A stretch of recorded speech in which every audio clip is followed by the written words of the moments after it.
I was ahead by 6 points at prejudging, and somehow I lost that contest. How does that make any sense? But the truth is Kevin Leverone, I was backstage laying on the floor because I was just, listen, I dropped 30 pounds in 3 days. I was blown up, and I, diuretic down to be shredded. Right. So he leaned over me and he's like, and listen, this is the guy that's been second.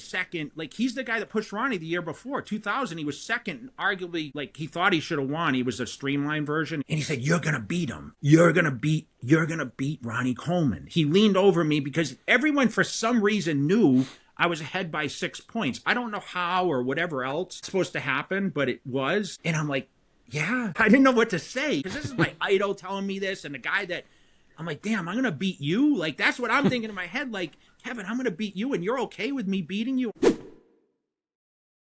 Hey guys, welcome back to the Unracked Podcast. I'm Andrew Barry, and I'm joined by my co-host Kyle Wilkes. Today, we're sitting down with one of the greatest physiques that's ever walked the bodybuilding stage, four-time Mr. Olympia, Mr. Consistency, Jay Cutler. Jay, thanks a lot for joining us today. How you doing, man? Great, man. It's great to see you guys. Things are good in Vegas, man. Just wrapping up another year, so it goes by so fast, right? You traveling to the Northeast at all soon, Jay? I actually leave tomorrow for the Thanksgiving holiday, and then around Christmas I'll be out your way. So very cool. Excellent. Were you always a big Thanksgiving guy growing up? We had a really large family. I don't know if you know a little bit of my history, but I'm the youngest of 7, and growing up on like a lot of acreage and having, nieces and nephews. I was an uncle when I was 9, so my dad was really family orientated, where he would host every Sunday. We'd actually have big feasts at my house. We grew a lot of our, vegetables in the gardens, and my brothers are avid hunters, and so we had some really solid feasts. But Thanksgiving was always a great time to bring the family together. And since my dad passed just after COVID, he was 92. And I haven't really traveled as much to Thanksgiving because it seems to be, we get busy, and, we talk about, our travel schedule, especially with the fitness thing. And, I'm there just before Thanksgiving because I promote my last contest of the year, usually the end of October every year around Halloween. So I'm back there seeing my family. So to turn around and go back, how that can be a little taxing, especially going coast to coast. But this year, since my mom is aging a little more, she's 84 now. And obviously my brothers, sisters, myself, I mean, it's time to, recognize that we're only limited on how many we have left, that we can actually spend all together. So we're making the journey out there. And I wanted to make it a point this year to do that because Christmas is spent with Angie's family in New Jersey. Gotcha. No, okay. So I guess before we dive into your career, obviously we talked about this upcoming weekend, but more so I'm looking back at 2025, kind of like the day-to-day of Jay Cutler. So this modern version of you, how does that person train, live, eat, structure your business, which is looks to be thriving in the podcast as well? How does that look? It's a great question, especially someone, obviously we communicate, so you kind of know what my schedule is, but it's pretty much the same, man. Like, I was super structured. Everyone looks at my robotic movements when I was training as a bodybuilder, and like I always said, if you can bodybuild at the highest level and be really dominate in that arena, I think there's not anything that you can't do outside of that. And if you can just carry some of those traits over. And Kyle, I know you're super structured. I mean, I know, Andrew, I'm not sure what you're necessarily, like, how deep you are into structure, but structure is the key to everything, and consistency is the key. So, every day is probably the same. I always laugh about the Groundhog Day kind of effect, where I wake up every morning, it's like 4 glasses of water, dive into a couple emails, make sure there's nothing really pending that I really need to take attention to. This morning, I'm not going to lie, I was up at about 4 o'clock checking my phone because we're trying to get some certifications on some products and whatever else. And, my business is shipping on the East Coast time, my fulfillment and everything, all my manufacturing's in North Carolina. So for me, it's a little earlier today than normal, but, walk the dogs, get the cardio session in, and, kind of roll with the food from there, and head to the office or take care of what tasks I need to do. A lot of times I'm working from home, but it gets thrown off every single week with travel schedule. I mean, I'm still booking a lot of weekends, but the training is every day consistent. So cardio first thing, fasted. I do it 20 minutes in the morning. I have all the stuff here in my workout room in my garage, and then I get some weight training in during the day. And honestly, going against what I always preached, I do this 7 days a week, which I'm just trying to keep movement. I'm not trying to really build a physique. I'm just trying to maintain at 52 now that I want to have, the strength. I want to have the ability to get out of bed and have zero pain. And that's one of the ideal situations that I find myself in is, I don't have any kind of nagging injuries or anything that's holding me back. I did a heavy therapy session yesterday. I'm still doing the neuromuscular work, stretching, just trying to stay active and stay on a good diet and kind of practice what you preach. I just put that on Instagram yesterday as like, you're a model of what you preach every single day. So, it's just business as usual, pretty much. Let me push back on that a little bit, because we see so many retired pros that kind of let their physiques go to the wayside. Maybe they felt like they were so regimented throughout their careers, and then the minute, they don't have a contest or someone, maybe a sponsorship keeping them accountable, you see him at the next show and you're like, whoa, what happened to that guy? What's different about you, Jay? Do you think it started with like the way your parents raised you, maybe your influence with sports? Like, what is it about you that keeps you, because you're doing everything a bodybuilder does, just not getting on stage and getting to that super, super lean conditioning? Yeah, I'm an overachiever. And I think you guys can relate to that. I mean, anyone that's, I feel like as at the top in the fitness space, and, you guys work around a lot of great athletes, right? I was, from the day one, I started working in my brother's concrete business at 11. I was forced to get up before school, after school vacations, weekends. I did the concrete. That's how I got started in the bodybuilding. And that was a super structured regimen where I didn't really have time. My dad said there's no time for relaxation or fun, in a sense. And I think that, I mean, some people like look at that and say, wow, that's pretty rigid, but it actually gave me a lot of the ability to zone a lot of things out and dedicate myself when it came time to performing a task. And, if you listen to a lot of the early days, I started working with Chris Aceto, who was a coach, both you guys know, and he really was drawn to me for my success, knowing that I could be successful because of my work ethic. And I think that was really important. And I think that carries over to this day. Like, if you're going to do something, you do it at the best of your ability. But more importantly, I learned to enjoy it because I was kind of taught, hey, this is what it's about. It's about challenging. And I live for the challenges. And I think when I started getting into bodybuilding, I remember people telling me, you can't really make money at this. And I was determined to be like, wow, I'm going to make money and prove everyone wrong. And I know that could be kind of like a hard-headed approach, but at the same time, it gave me that ability to cancel all the noise and really set forward to anything that I set out to do. I was successful at everything pretty much. If I really wanted to achieve something, I saw no alternative other than, some sort of path to the top. This is a kind of an aside question, but if you weren't, Jay Cutler, four-time Mr. Olympia, and maybe you continued with the concrete business, where do you see your life? Like, where do you think it would have ended up in terms of, because you would have been successful in something. Would it have been in construction and concrete? Would it have been a different interest? Yeah, I got my associates in criminal law. I was studying criminal justice, and I graduated after I won the teen nationals in 1993 back in Massachusetts. And yeah, would I probably been working with the brothers, because they're close to, I mean, I don't want to say they're retired because I don't know if they'll ever retire, but they're in their mid 60s now, and they're still thriving in the concrete. It's very in demand business with obviously homes and whatnot in the East Coast. But I could have been doing something in criminal justice, whether that, was a police officer or, working, corrections, something that pretty common in that area. But probably would have been in Massachusetts, probably would have had like 12 kids. My dad's goal was to have 12, he had 7.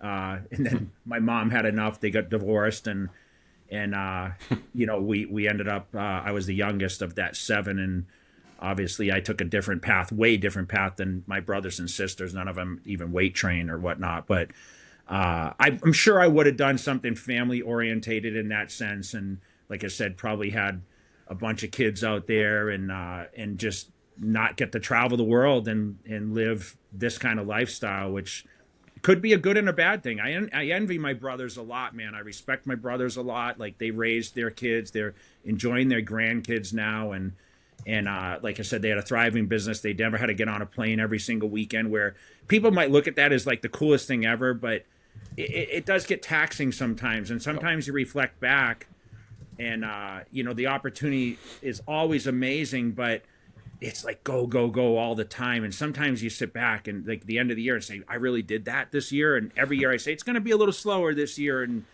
it keeps getting busier and busier because of the social media aspect and the brand growth. And, it's like anything I pick up, I get into new ventures all the time. And for me, it's always exciting, the challenges. And I think that's what I honestly thrive for is, now that you talk about it, like, I love the challenge, and maybe that's why I continue to torture myself so much with the timeline that I create. Success is definitely a double-edged sword, right? Because if you don't have a lot going on, you want more going on. But if you have too much going on, you're like, man, I can't wait to get to the end of the year, have some downtime, etc. But, continuing on the hard work, you're known for your work ethic, obviously. Mm-hmm. Everyone knows that. We've all seen the videos. We've seen what you've done with your businesses. What is the smartest thing you did during your career that you think most pros completely overlook? Like, maybe there's something deep inside you that those guys just didn't see that I was doing. Networking. Okay. Because I was introverted, which made me great at bodybuilding. And that's a funny thing. I talk about this sometimes, and I'm fortunate I can get on here and talk to you guys about it, because I know, Kyle, like, I remember when, we actually got to really sit down at a party where everyone was partying around us. And it's like, we literally were having like a back and forth on everything about training and structure and like the mindset. And I know you sat there and you were just like a sponge listening to like, hey, it was really our first opportunity we got to do that. So, when you talk about, everything like that, I mean,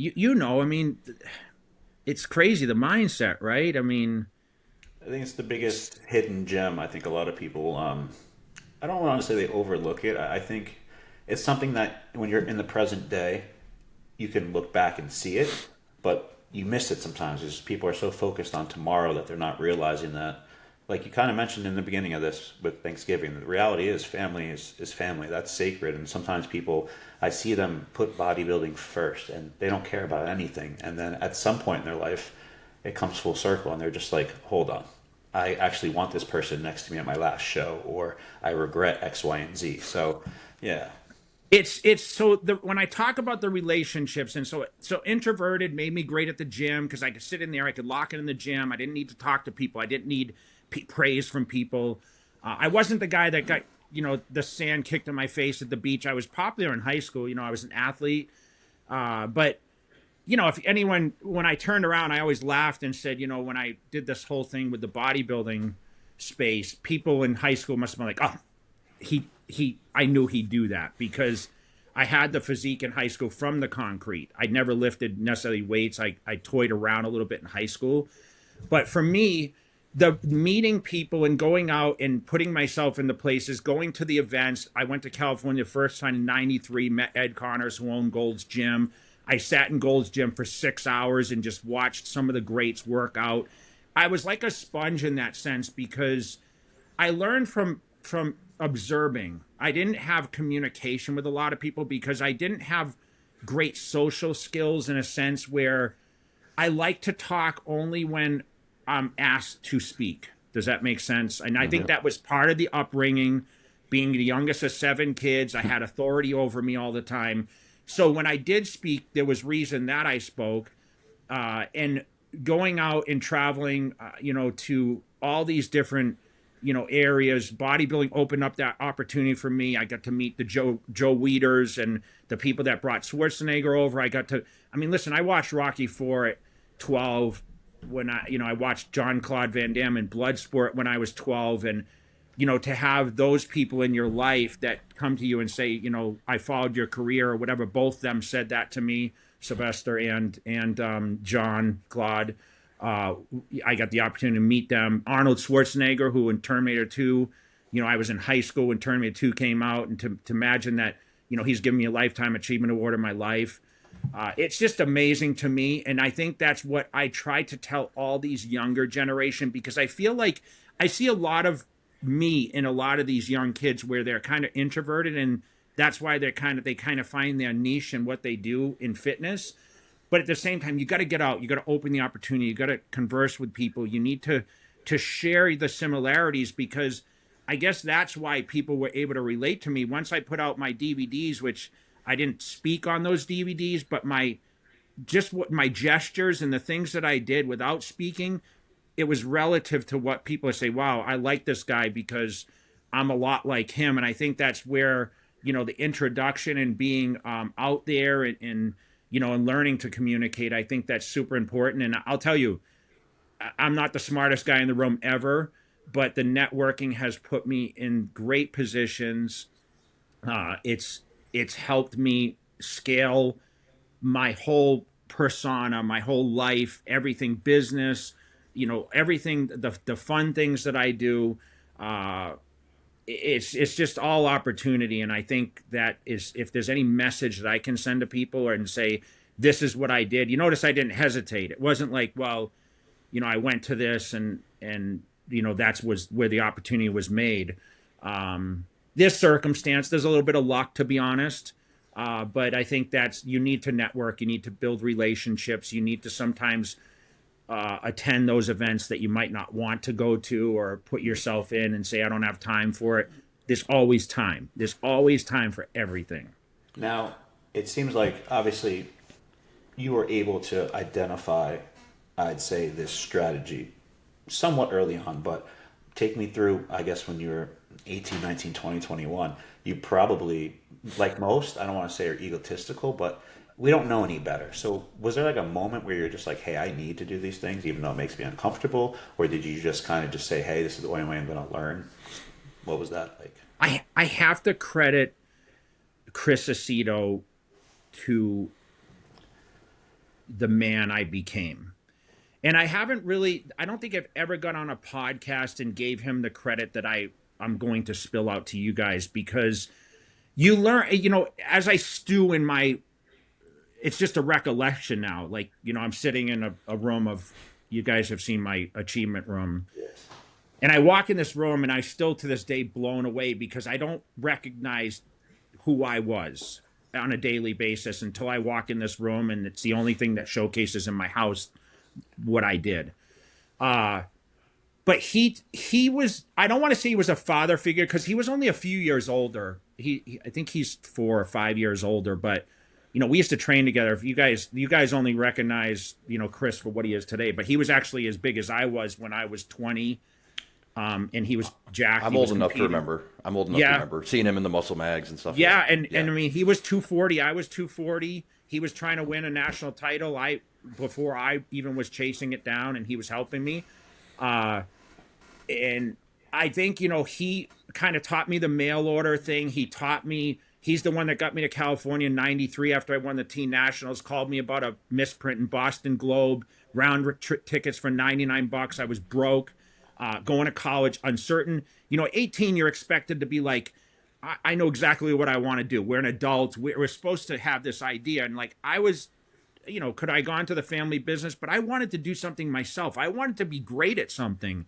And when I got in the gym and started training in college, that fall of 91, when I graduated high school, I joined the gym my 18th birthday, the Gold's Gym in Worcester.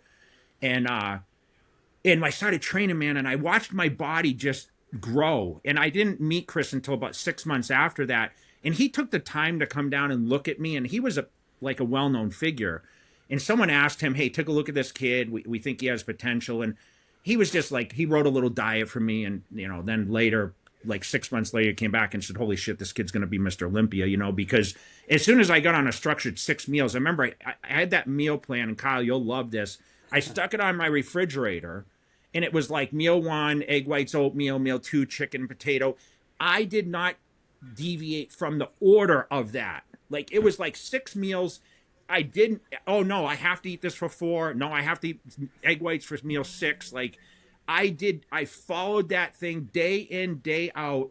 And he came back and said, wow, that's when he saw the dedication, because I exploded. And this is, I was natural at the time. I mean, I was coming off doing concrete from 11 to 18. I didn't know how to eat. And my body just, once I started laying around in college, like going to class every day, I was training from 8 to 10 at night. Gym would close at 10. Like, that's where I kind of exploded. But he kind of taught me, like, he's the one that convinced me, you can make money in this. We're doing mail orders. We're doing these training camps. At the time, his wife was second place Miss Olympia, Laura Cavell, if you remember. So they were like, guest posing every week. I mean, there was opportunity there. And the opportunity, unfortunately, wasn't in Worcester, Mass. It was really in California, because you had to be close to the books. And, if I could just get in front of Joe Weider and he could see, the potential I had at that young age after winning teen nationals. And he just really took me under his wing, and he taught me how to be a man. And he taught me how to be structured in that sense where, hey, if you dedicate this, the payoff is, it's endless, right?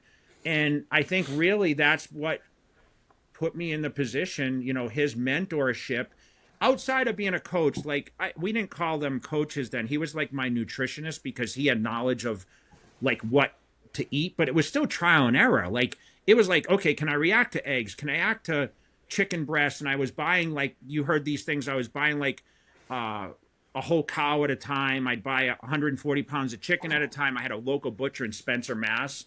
And then I'd buy like 30 dozen eggs. And no kidding, I was eating, eggs. It was more cost effective back then. Eggs weren't the prices they are now. But I would sit at home, guys, and I would cook, and I would work jobs that allowed me to be able to at least train once a day. And back then, I was adapting to twice a day training. But it was like eat, sleep, train. My girlfriend, who I credit, I married her. We're divorced now, but she was, Carrie, she was a huge like backbone in what I did. Everything was about structure, but that's what Chris kind of steered me towards and taught me, like, this is the right way to do it. And, diet came first, the structure, and then of course, it was built from there. It sounds like you being the individual you were, it was almost like destiny of meeting a force like Chris to just provide the direction. And that relationship just kind of exploded into Jay Cutler, the bodybuilder. Would you agree? Yes. And he believed in me more than I believed in myself, because he had the experience. I mean, he worked with the greats. I mean, he worked with Cormier when he was a teenager. He worked with Bob Paris, who was my bodybuilding idol when I started. I bought his book at 16 from GNC, and I read that front to back. And, when you talk about this, guys, it's foreign to today's world, because they watch videos of, the trend boys working out and all, like, they visually see this, or they hear Jay Cutler spill out, like, I ate this and this and this. Dude, I had to read it from a book, I would pick up the scrap magazines at the gym, because I couldn't afford it. Sadly, I couldn't afford $5 to go to a magazine rack and buy a magazine. So I would pick up the ripped up magazines, but I did buy that book at 16. I read it front to back, and I visualized those workouts. I put them together, and I learned, from that. That was how I had to learn out. And then, of course, having Chris in my corner being like, just go in and train volume, do everything 10 or 12 reps. I talk about this 12 rep. It's like a thing on TikTok now. And it's like, that came from Chris. He was like, just go in. He had no real, like, there wasn't like the heavy duty approach like Mike Menser or the training to crazy failure like Tom Platz. Like, you see all these routines that people spill out today. It was just like, get in the gym, train, and see what comes of it. It was just, it was so basic. And hey, if you have it, you have it. And I would probably say I'm one in a gazillion people, like I'm what they call hyper responder, where, you watch the videos of me, Ronnie, all these Branch Warren, we could do anything and pretty much put on the size. And don't get me wrong, I had weaker and stronger body parts, but it was all about just getting in the gym and loving it. And, that was like, I treated it like my job, and everything else was secondary. Like the education, once I graduated, it was like, okay, I want to work and make some money and enough to afford my chicken breasts and the meat and all that stuff I was talking about. And I just scraped to get by, and luck of the draw, man. It started to just come and formed. What is because we're talking about Chris Aceto, and I know I've had plenty of friends that were coached by him, and everyone's always got a funny story. Whether it's in the hotel room the night before a show. Do you have any funny stories that maybe you haven't told on a podcast or in a reel or anything like that before that maybe our guys might be? I mean, guys, I mean, he was family. Like, he's like my brother. Still, I talk to him every day. I talked to him already this morning, early here in Vegas. And I just want to say, Kyle, I respect you a lot. Like, I know I look at you a lot like Chris, because you truly care about your athletes. Like, you're so intense with the athletes, but it goes beyond today's recognition of a lot of coaches care about their reputation more than they care about their athletes, the well-being, right? So I just want to say that. But with Chris, like I told you, he was jacked, man. So he'd come to my house and stay at we had this little shitty apartment in Worcester, and it was $500 a month. And he'll laugh when I know he'll listen to this. And I had these like really crappy couches, like I had a love seat and a large couch, right? And I remember every time Chris would come and stay, he would fall asleep on like the love seat, which he was huge at the time. He was 240 back then. That was really big. That's before everyone was 300 pounds, but he was pretty, so he would sleep all the time. Like, he would fall asleep no matter where we were, whether it was driving from the gym or whatever. And I'd cook his food for him, and he'd train with me, and he'd just sit on the couch. And it's like, we were buddies, because how much are you going to, like, I was 20. I had only done the teen nationals, and he helped me for that one show. Basically, I did a show to qualify like 2 weeks before, and so I only had competed really that time. I mean, three shows before I turned professional. I won the nationals my first year out at 22, 23. But so we wouldn't even talk about, like, it wasn't like, hey, come look at me, or we were just buddies. We would go to the gym, we'd train, we were bros. So, but it was like every time I turned around, Chris would fall asleep. Like, no matter where we went, because he was the typical, I hate to say it, but like, you have to be lazy to be a bodybuilder in a sense. You have to like not move as much. It's the craziest thing ever, because if you want to be successful, like, you got to just eat, sleep, train, and do very little activities outside of that to really build the muscle and be the best at what you do, and not have chaos in your life. And I just remember those times. But man, like, we traveled to Europe together. I mean, I remember in 2000, he told me, like, you're going to beat Ronnie Coleman. That's when, we came back in 01 and we won that. But he would come stay at my house. And man, there's so many instances that, Chris and I just hung out as like friends and family. And it wasn't like he was my coach in a sense, which I love, So, you just mentioned, Ronnie, and how he said, you're going to beat Ronnie soon, and I think you guys were the most dynamic rivalry in bodybuilding history. The only thing I guess that comes close would be Kai and Phil, right? But I felt like some of that was played up. I felt like, and I know that you've said before that there was no animosity with Ronnie, but that was a really cool rivalry to watch for that time frame. But besides Ronnie, was there anyone else in a lineup for any of the shows, whether the Arnold Classic or even when you're coming up in the earlier shows? Was there anyone else in that lineup that you're like, that guy kind of scares me a little bit? His body parts, his conditioning, like whatever it might be. Yeah, man, I'm going to just throw out names to you guys, and sometimes I talk fast, so like sorry.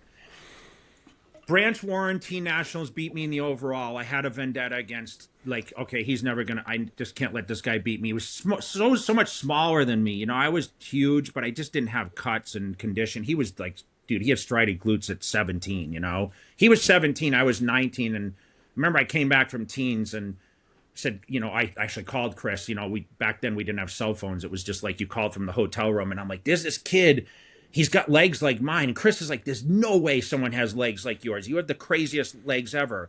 And then, yeah, you know, this kid is Branch Warren, you know, and then sooner or later, '09, he's second to me, which was really cool. Like, I love that, you know, even though Dexter, you know, he had won the year prior in '08, I always feel bad for people because, like, you don't want him to fall back, but at the same time, I love that, like, full circle, Branch and I were like 1-2 again, especially as teenagers. That was towards the end of my career. But everyone, Dennis James, '03, when he came on the scene, he was an absolute freak. I remember seeing him. You know, people were touting him. He ended up getting fourth that '03 year. Gunter camp when he beat Ronnie.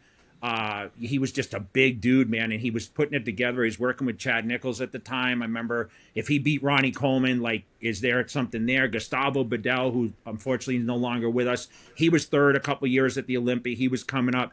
Dexter Jackson, I never thought would beat me. He was Mr. Consistency. I mean, he beat me in '08, and, you know, I was determined to really come back and beat him. Phil Heath, obviously, who I took under my wing kind of as a business project, like trying to teach him this is how you structure the business side.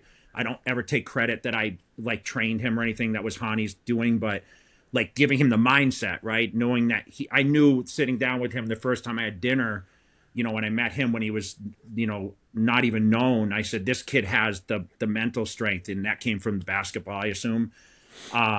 Victor Martinez, I mean, very controversial '07. He, you know, could have, should have, I don't know. But Chris Cormier, second at all those Arnold Classics, like, he was, you don't realize he was 3 victories in a row. He was second to me.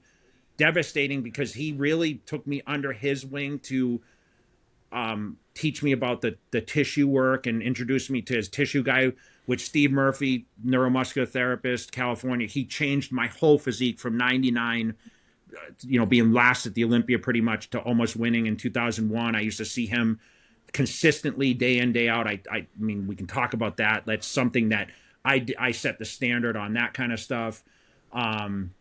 I mean, Kevin Leverone was super, super helpful to me. Like, he was someone I admired so much. But, man, Ronnie Coleman called me at my first show. I won the Night of Champions, which is now New York Pro.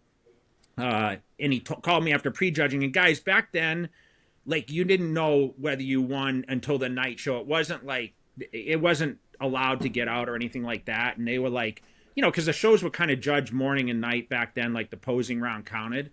And Ronnie called me after prejudging. He's like, hey, congratulations. And I'm like, it's my first professional win, guys. You know what I mean? I still have the ring here, you know, sitting on my desk. But I said to him, how do you know Ronnie? And he's like, oh, I know.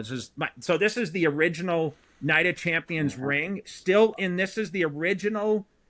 They gave this to me on stage. If you look at the pictures, this is the original. This thing I've never worn it. It's never came out of.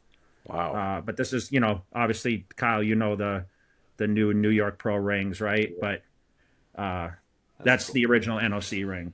So, like, listen, and I'm probably leaving some people out, like Dennis Wolf. I watched him come on. You know, he lived right around the corner from me, and, like, I remember Dennis bought my DVD. I remember seeing it come through, and I recognized the name because I was shipping out, like, DVDs at the time.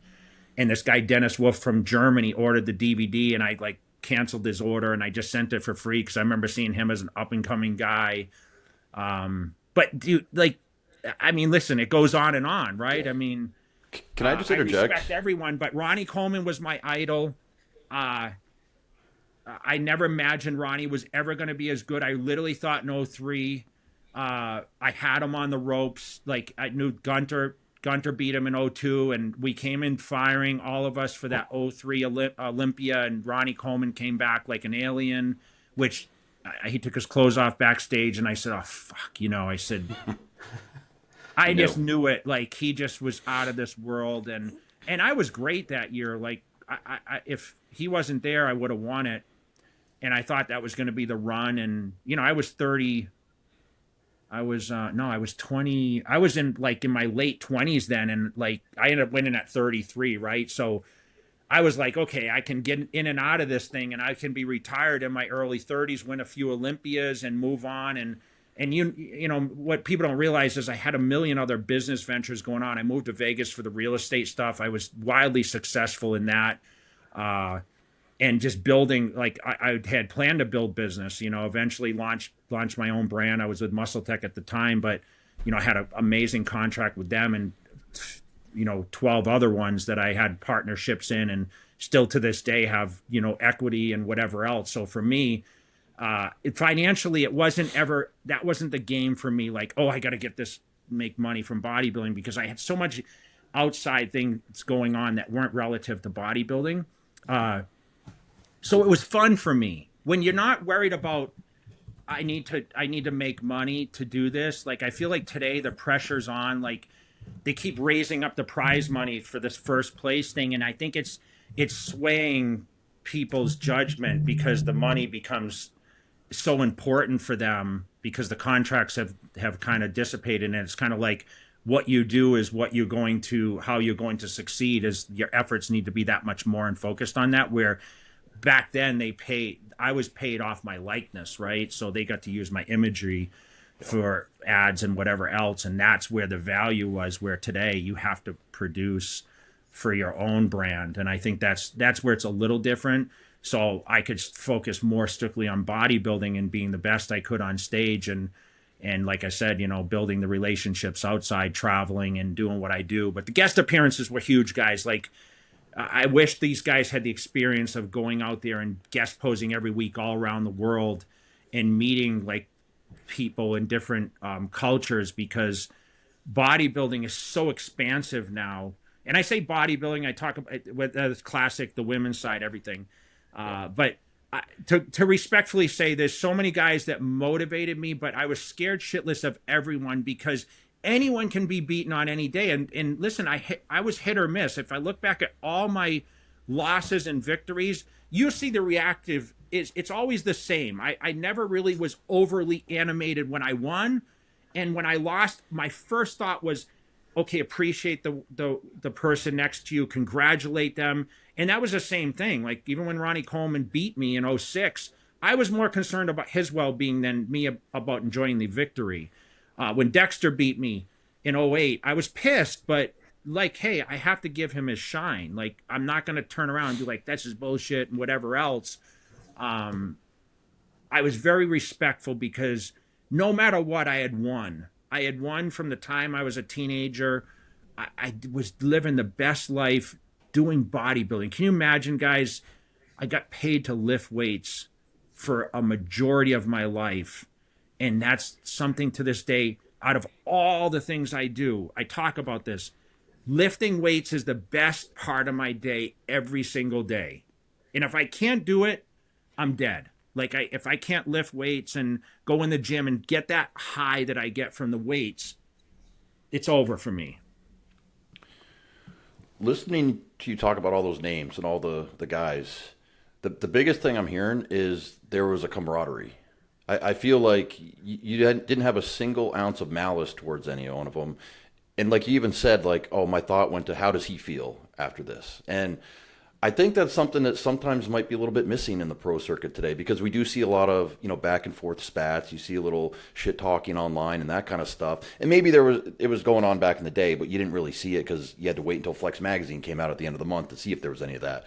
But it sounds like, and maybe you can speak a little more of it, there was just this really good camaraderie. Like Ronnie called you as soon as prejudging was done, your first pro show. You know, you're concerned about Dexter, you're concerned about Victor, all these other guys. Tell me a little bit more about that. Yeah, it's funny, because in 01, I won the 01 Olympia. Like, prejudging, I was head by 6 guys.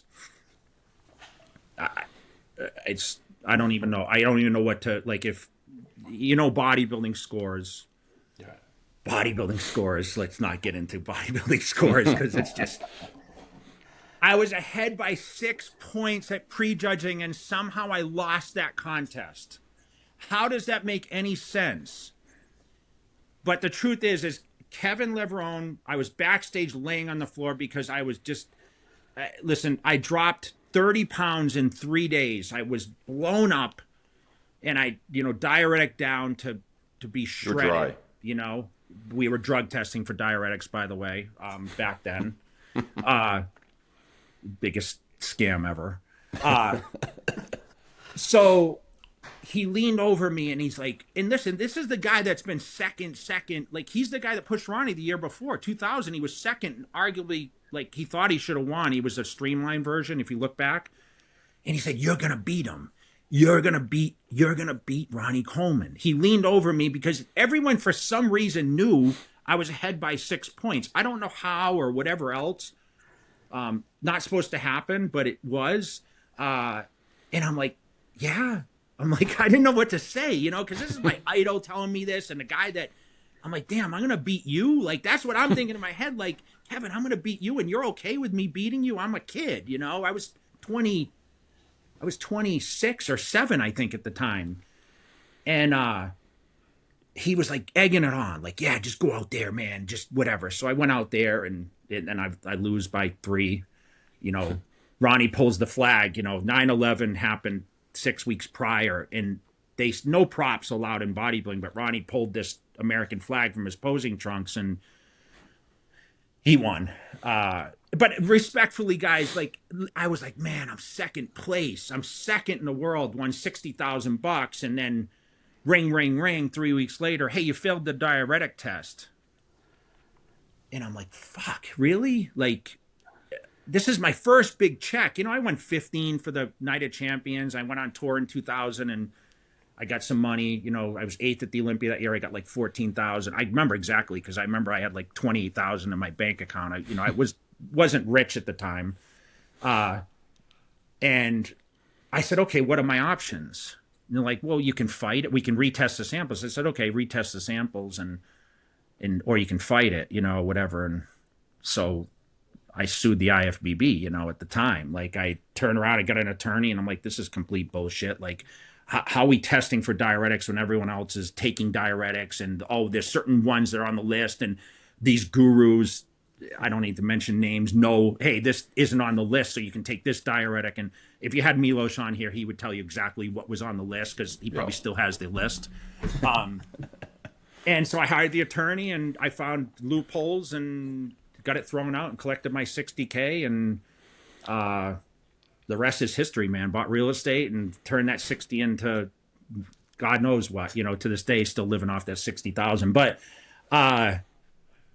yeah, that was circumstance, you know, but I don't know how I got talking about this. What were you asking me about? I mean, I was talking about the camaraderie, but I did like the story. So that was a story of Kevin on my, and then, you know, yeah, I don't know about like the congratulations from, I mean, every year, everyone was always happy for me. But like I said, I respectfully, like, I wanted to see everyone succeed. I love seeing like Gustavo Bedell come up from like not even placing in the top 15 at the Olympia to challenging, you know, he was getting, third for 2 years in a row. Like, that's an unexpected guy. And to this day, the excitement I get is like seeing a guy come from, and to go back, I know what last feels like. I know what mid, because I was 8th one year, and I know what second and first and losing. And so you got to remember, I have a career that Phil Heath can never, Phil was 3rd in his first one. Yeah. And he finished 5th the year in 2009. That was his lowest placing ever. So he had greatness from the get-go. I mean, Chris Bumstead was 2nd in classic physique and won. And, you know, he didn't experience the back end like me and Ronnie. So if you look at me and Ronnie's persona, it's pretty much the same. You know, he got a free gym membership to compete in his first show. So did I. We never would have done it if we didn't get that membership. But we loved being Mr. Olympia and being someone, like, we love going to the gym. Like Ronnie Coleman, through all this craziness, how can you not respect the man when that's all you see every day? He's at the gym no matter what. He's in and out of the hospital, surgeries, 13 back surgeries. We truly, passionately love it. So when people say, I love it, and then they stop training, like you mentioned, and they end up like this big. And granted, I can't all, like, I'm 230 now. I'm slimming down slowly. Obviously can't take the drugs we took. I mean, people always ask, what's the difference? I said, the drugs and the food, you know, and I can honestly say I train more than I ever did because I train 7 days a week, and I maybe do cardio where I wouldn't have done cardio off season as much as I do now, twice a day. But everyone has their own path. So I always looked at, okay, how does someone structure their careers versus mine? And we're all driven in certain aspects. So, guys were always good to me. I can't ever say I had a dispute with any bodybuilder that disrespected me in a sense. I know people behind the chatter was, you fail the drug test and people are like, oh, yeah, okay, I'm going to move up. I'm going to collect that much more money. And, it's still a money game in the end. A lot of guys were trying to make money. But for me, like then it was like, okay, man, I can actually like get a big pay. When you get 60 grand in one check, it was big movement then. I was getting 100 at the Arnolds, and like I talked about like the financial aspect, like that really got me propelled to make money doing the other things. But I was ready to walk away. When I failed that drug test, people were like, you're going to really sue the organization? And I said, yeah, I don't care. I'll figure out what the next thing is. If I get blackballed and whatever else. And, I wasn't scared of the politics and whatever. And to be honest, like, I think they're a little overrated with the politics. They don't sit behind a room and think about, oh, we want to put this person in first and whatever. I mean, I think there's some, I'm sure that the judges have some favoritism towards a certain athlete, because how can you not love a Chris Bumstead or these kind of people, right? They represent well, but if someone deserves to win, I feel like they don't sit in a room and say, we got to take it away from this guy and put him in this place, That's one thing about the judging, although like it's not always an agreement. I do feel like, it's not far off. I mean, there are some decisions like I said, 01. Like I'm not even mad at it because I was second, and Ronnie Coleman's the greatest bodybuilder that ever lived, physique wise. So it's not bad losing to Ronnie, when I lost to Dexter or, I mean, Phil Heath was another one. I mean, he might have been, besides Ronnie, the greatest body we've seen up there, Mm-hmm. So. No, I think I appreciate that insight, Jay, and I think a lot of the viewers will as well. One last thing before moving into the next phase, which should be more of today's generation and whatnot. I wanted to ask you, so obviously, looking in the mirror, you probably knew you looked pretty good, but I think one thing a lot of people struggle with is being confident. Was that ever an issue for you when you were backstage at these shows? Obviously, again, you didn't just happen to step into the ring and win your first time around. You had defeats and you learn what that feels like, and it propels you, it motivates you to keep going. The fire's still burning. Would you consider yourself, looking back, always a confident person, or were you a person that you always doubted yourself a little bit, and it wasn't until maybe you won where you were like, okay, I guess I'm actually good enough, I belong here? I'm trying to think, I have the exact answer I'm going to give you, and this might be kind of off the wall, but I didn't care. I didn't care because I didn't give a shit about the competitions, Kyle. I didn't care. I just couldn't wait to get back to the gym. I don't even know if this makes any sense, but It does. My life was a bodybuilder. I went to the gym and I trained. I had endorsements that paid it. I had networks that respected I trained hard, and anyone around me, like, this is a different era now, but if you sat in the gym and you were a fly on the wall and watched how I trained with the intensity and the speed is what killed people. Like, there was no shit. I was training 45, 60 seconds rest between each set. People couldn't hang with that. I was like a horse, man. When I went in there and I trained, it was like heavy weights, people always look at Ronnie, but listen, I trained with Ronnie every week when we traveled. We were booked almost.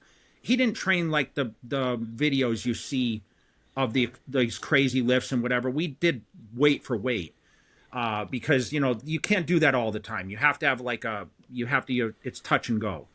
But for me, I didn't care. So I knew, I had Chris in my corner who would be like, yeah, you look good. But you know what? He never said you're going to win or that until like 2000 when I won in that tour. He's like, you're going to beat Coleman next year. But he didn't sit there and say, even in 09, like Hany coached me, right? He didn't, like, we were in the room minutes before I went on stage and he wasn't like, you're going to smoke these guys. Like, it wasn't like you just don't know till you're standing up there and you look down the line and you say, okay, I'm better today. But I truly just wanted to get up there. I had taken a hiatus from my business for 16 weeks, 4 months. I would train for these shows. So there was no world. The phone stopped.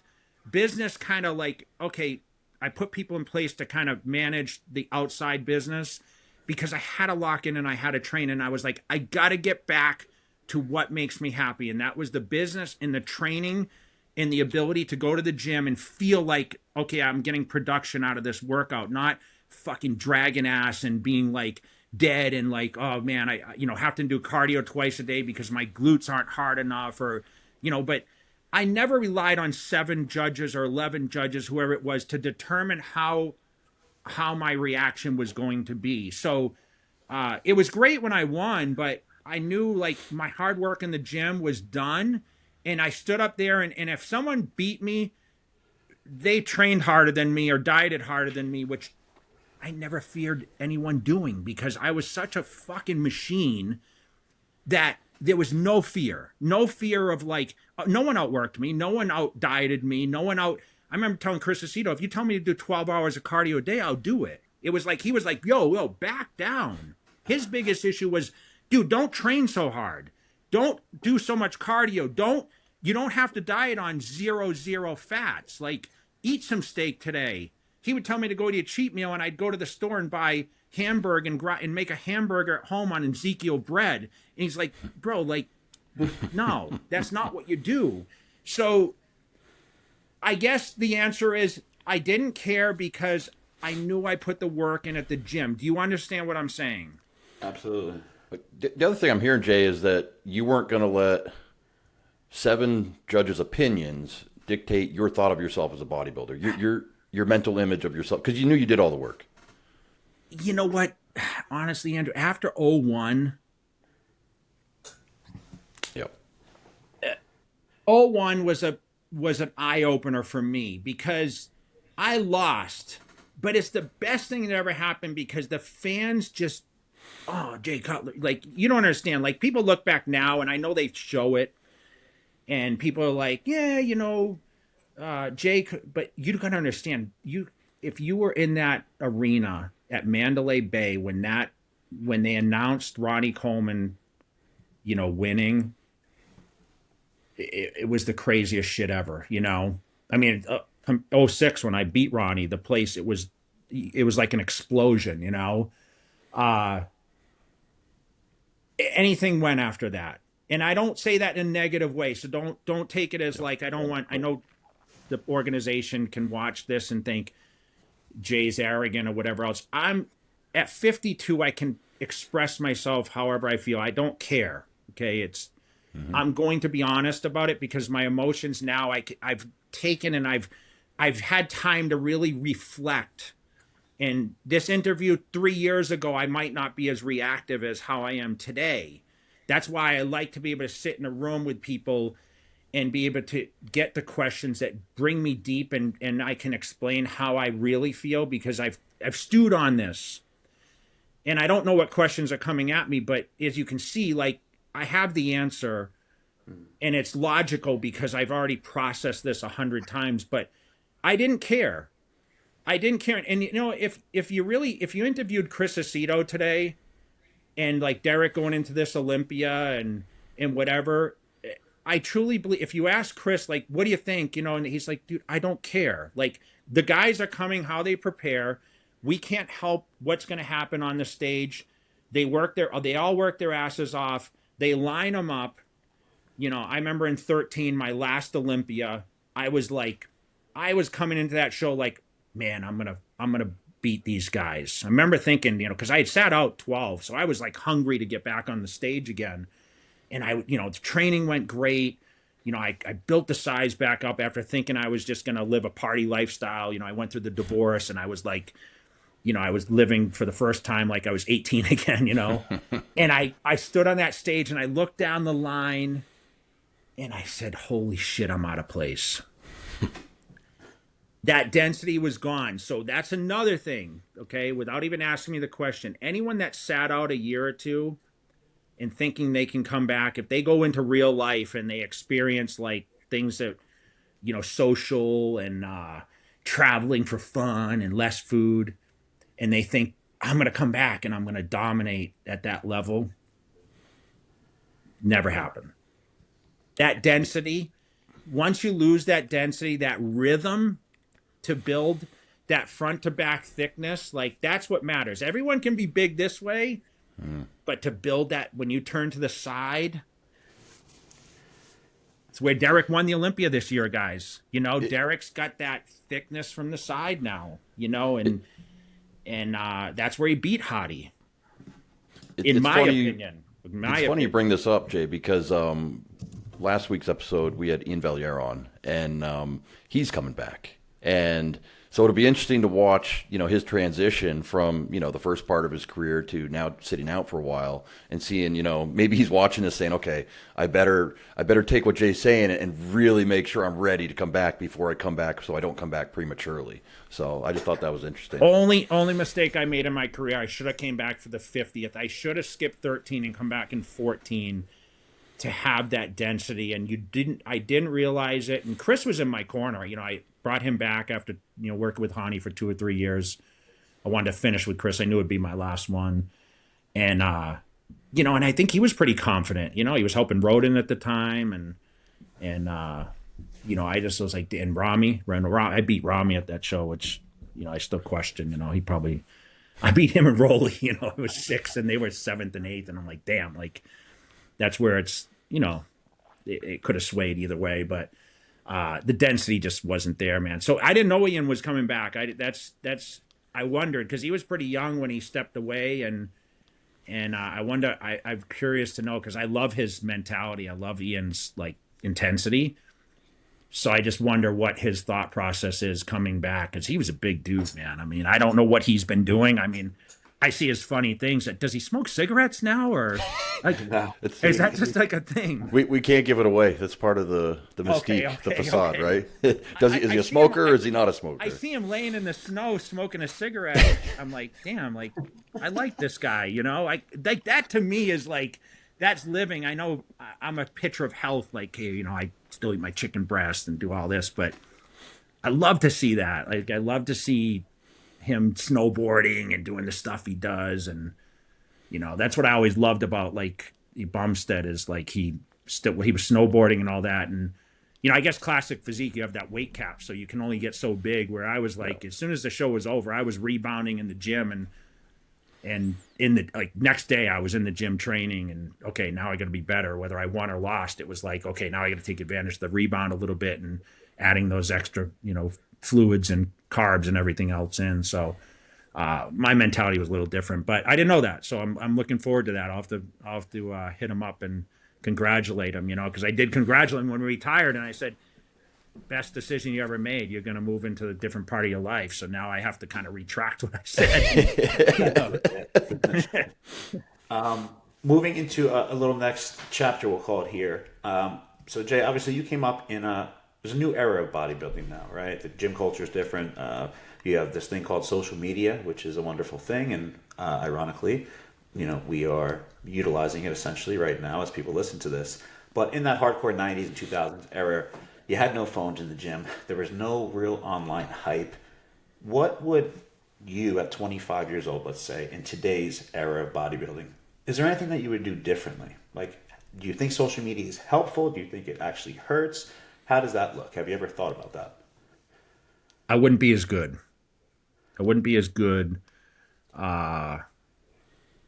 I said, I mean, the phone, I was restrictive as a phone. I would get off the phone and be like, I'm off the phone for an hour. Phone wouldn't even come into the gym bag in the gym. We remember you're talking to a guy like I'm an old head, right? So like cell phones came about, after a certain time, and it was flip phones, and we didn't have like we didn't have Instagram till later. I was retired by the time it really got popular. So would I be good at social media? I think you guys know the answer to that. I mean, I did DVDs and whatever. If I didn't have Mitsuru Okabe follow me around, I'm not kidding. I would tell him, do not talk to me. Don't ask me any questions. And just stay out of my way. So that was the whole thing. Like, he'd call me and say, Jay, I want to come shoot you for Battle for the Olympia, or, hey, I want to film a DVD. Ronnie's doing one. I'm like, oh yeah, he's doing one. Okay. I need to do one too. And so he'd say, okay, what days can I come and whatever. And I'm like, okay, well, this is my schedule this week. He'd drive from California, and I just say, stay out of my way. And that was it. And we wouldn't talk. He'd come shoot. It wasn't like, hey, let's go to lunch after and like, let's talk about bodybuilding. And it was just like, come in, I'll be at the gym at 3:00. The workout's I'm going to do back. I don't know how long it's going to last, and be done. And he was on his way, and there was no like anything. And then he'd basically capture that footage. And then, hey, I'm doing a massage at whatever, 6:00. I'll come to my house, but don't say anything, don't ask me any questions. And then he'd be like, well, Jay, we really, like, if you notice a couple of DVDs, there's some interviews in there. And he's like, you really need to sit down and I need to get a breakdown. And I'm like, fuck, like, I have to talk, So I'd be pretty bad at it, Kyle, to be honest. Because like I said, I was paid for my likeness because of my ability to be who I was. Like, that's what I was paid on as far as the fitness space. And I didn't really, if you asked me then, it wasn't what I think is different today is I explained how Chris just said, go to the gym and lift weights. There's way too much information now about like eccentric, concentric, like all this shit that doesn't make a difference. I just go in the gym, use your own tempo, use your own style. Everyone's biomechanics are different. Every day is different. Like some days, like I went in the gym, I had this whole thing. I did 20 sets of body part, no matter if it's biceps or it's chest or whatever else. I did up to 40 for quads and hamstrings and back. For back, sometimes I'd split the back. I'd do some back in the morning. I'd go back at night and do back.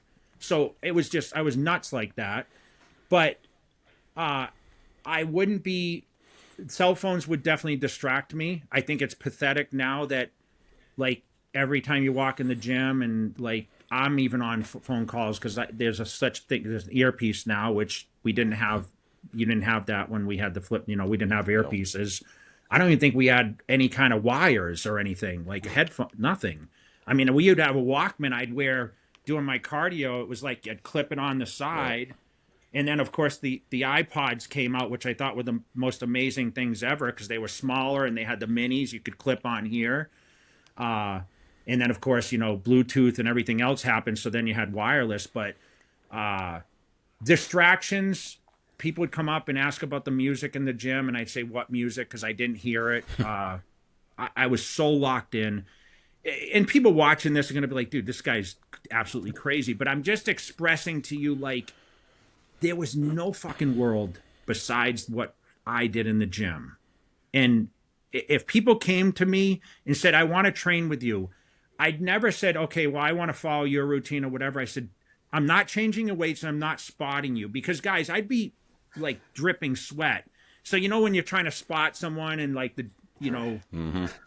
How many times it happened, like the shit drips in your eye, you're bench mm-hmm. pressing, you're like, fuck, dude, come on. Like, but that's how my mentality was. So I would be terrible at social media unless I had a person running it for me, if that makes sense. Yeah, absolutely. And I don't know if they, like, do you respect that? Is that like, yeah.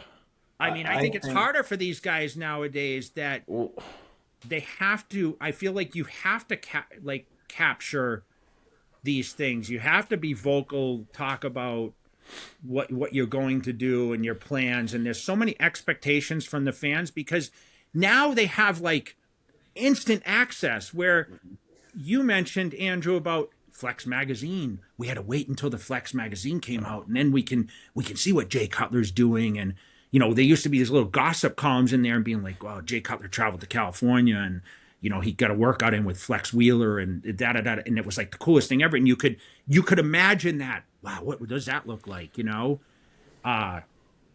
Where today, like, it's almost like that instant access where, like, people are like, oh, I deserve this. I deserve to know exactly what Jay Cutler's doing for his prep today for the Olympia. Oh, why didn't Jay post his breakfast this morning, which he's done the last 4 mornings? I wonder what's going on with him, you know? Is he They cheating? just become adaptive to it because we get on social media. I still get on there and show my food, and then I'm traveling to this event, and I'm talking about my emotions and whatever else, and it's become such a thing now, and I think it's absolutely necessary, but it puts a lot of pressure on these young guys and the experienced people. Yeah, I think, Andrew, one last thing with the social media realm. I think one thing I wish a lot of the higher end athletes had, just from my experience with them, being around them, is like a PR team. Like the reality is, all those major sports, those athletes, they're good at what they're doing. They're not good at public speaking, right? Or how many times you see someone tweet or whatever it's called now, and then they retract it because someone sees like, hey, dumbass, you can't say that. It's going to be a slew of things that are going to be ongoing from there. So I think in today's era, if they had that to help people, I think it's awesome because you could build a really good brand, right? I think what you were establishing today with Cutler Nutrition and the supplement, even the podcast, it requires marketing because everyone's doing it. So if you're not, you're kind of not on that train anymore, right? But I think at the same time, as you're just trying to do what you do best as a bodybuilder, you kind of want to shun away the world, but you can't, right? And that's the hard part. So I think I agree with what you're saying. I think it's probably more difficult. Arguably, I think if you have the right people in place, you can do quite well. But I see what you're saying, where you're like, hey, me personally, I probably wouldn't have done as well because there's just more pressure. I have to do things that I don't feel comfortable doing, Yeah, and honestly, as the money rises on the competitive side, like I know like these shows, like they're going up to like a million. Everyone's chasing this $1 million dream. Right.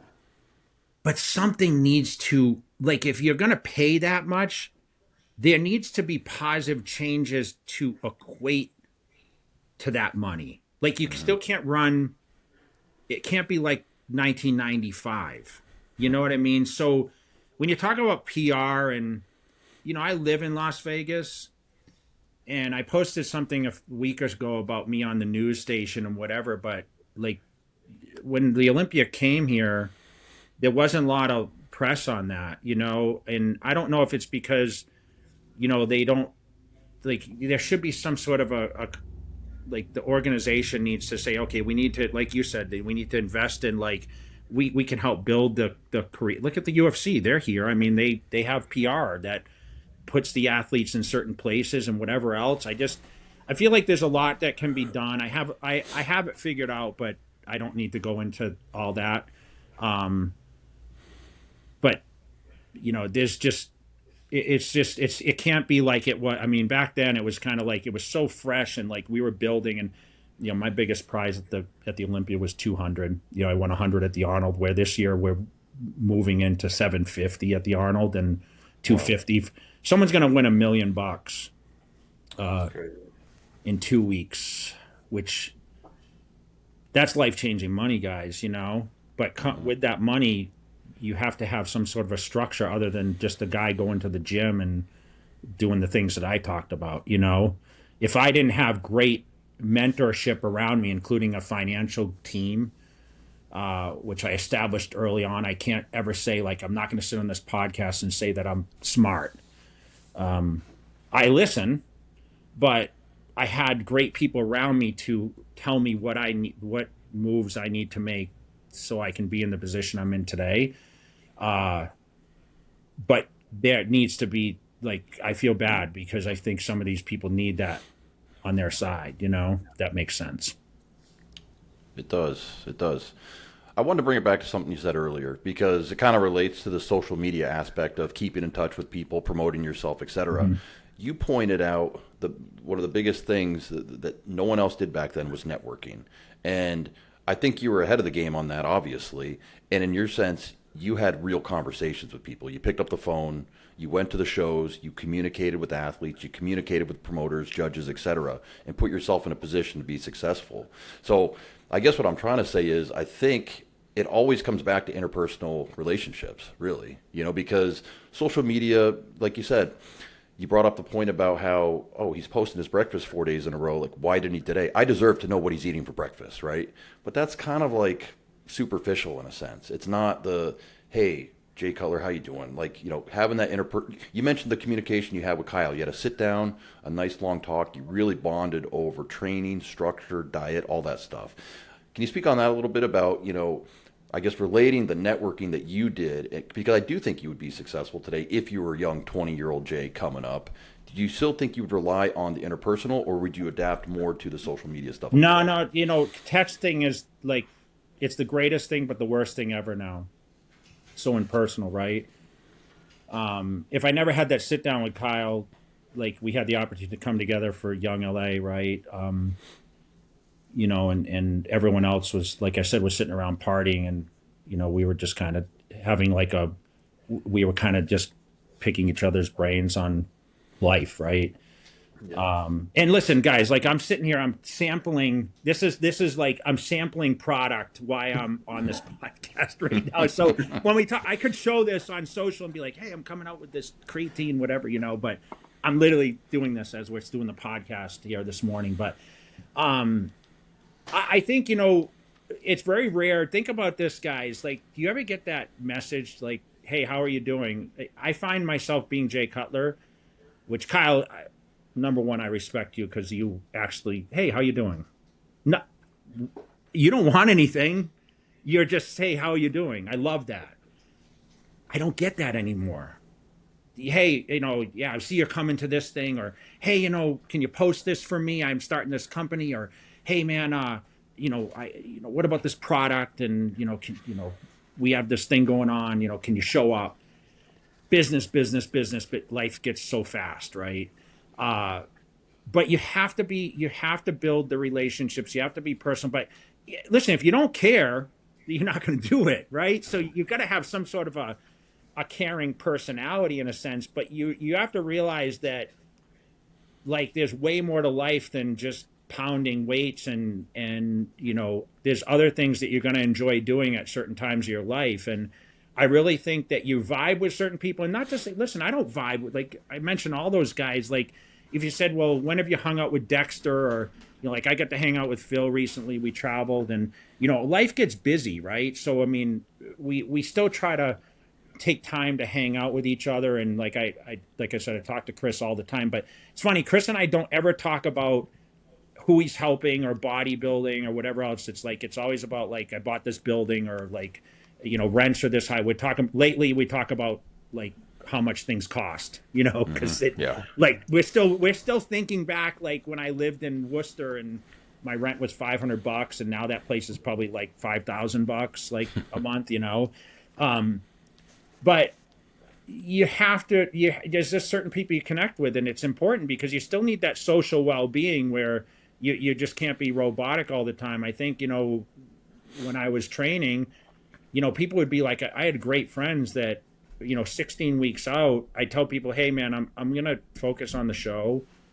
And I remember people around me, like at the time, my wife or whatever, they'd be like, what happened to Jay? Like, we were good friends. We were talking all the time, like leading up, and he just shut it out. And it's like, you got to understand, that's how he, like, I literally go to jail when I was training for a show. I was in jail. Like, I didn't have the energy to even hear about, like I said, that whole thing about me hanging up on my friends and stuff. It's true. I wasn't a good friend, during that time, but you have to be very, very selfish to be successful at what you do, meaning you have to be able to separate yourself from it.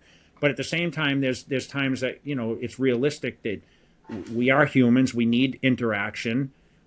I'm not so sure, like today, like, I'm not super close to anyone necessarily competing. I mean, is probably the closest one that, like yesterday, I text him, it's love you, man. And he sent me back, love you too. And da-da-da-da-da. And he'll text me, at crazy times and be like, hey bro, what's up? And that's it. And then like, that's the extent of our conversation. Nothing. What are you doing? Training, and that's but it's still interaction. It's not like I need something from you. So I guess the question is, yeah, I would be good at that because I actually have a caring heart, and I value friendships because I don't have a lot of deep ones. I'm still introverted in that sense, even though people wouldn't believe that because I go to so many places and meet so many people. I love my alone time, and that's where I'm busy. I'm working like pretty much 24/7. I mean, round the clock. Like I said, I was up this morning at 4, like answering messages and you guys, I mean, having a conversation. I mean, I love, this is going to be my social well-being for the day, is doing this podcast. Yeah. Same here. Kyle and I both, like, we're locked in our offices all day, just, emailing and Zooming clients back and forth, but we don't get any other than you the know wife. what? It makes me feel good because I'm sure you guys sit around and you probably said, oh, getting Jay on, what are we going to ask him? And I'm sure there's a lot of things that you've seen along the line.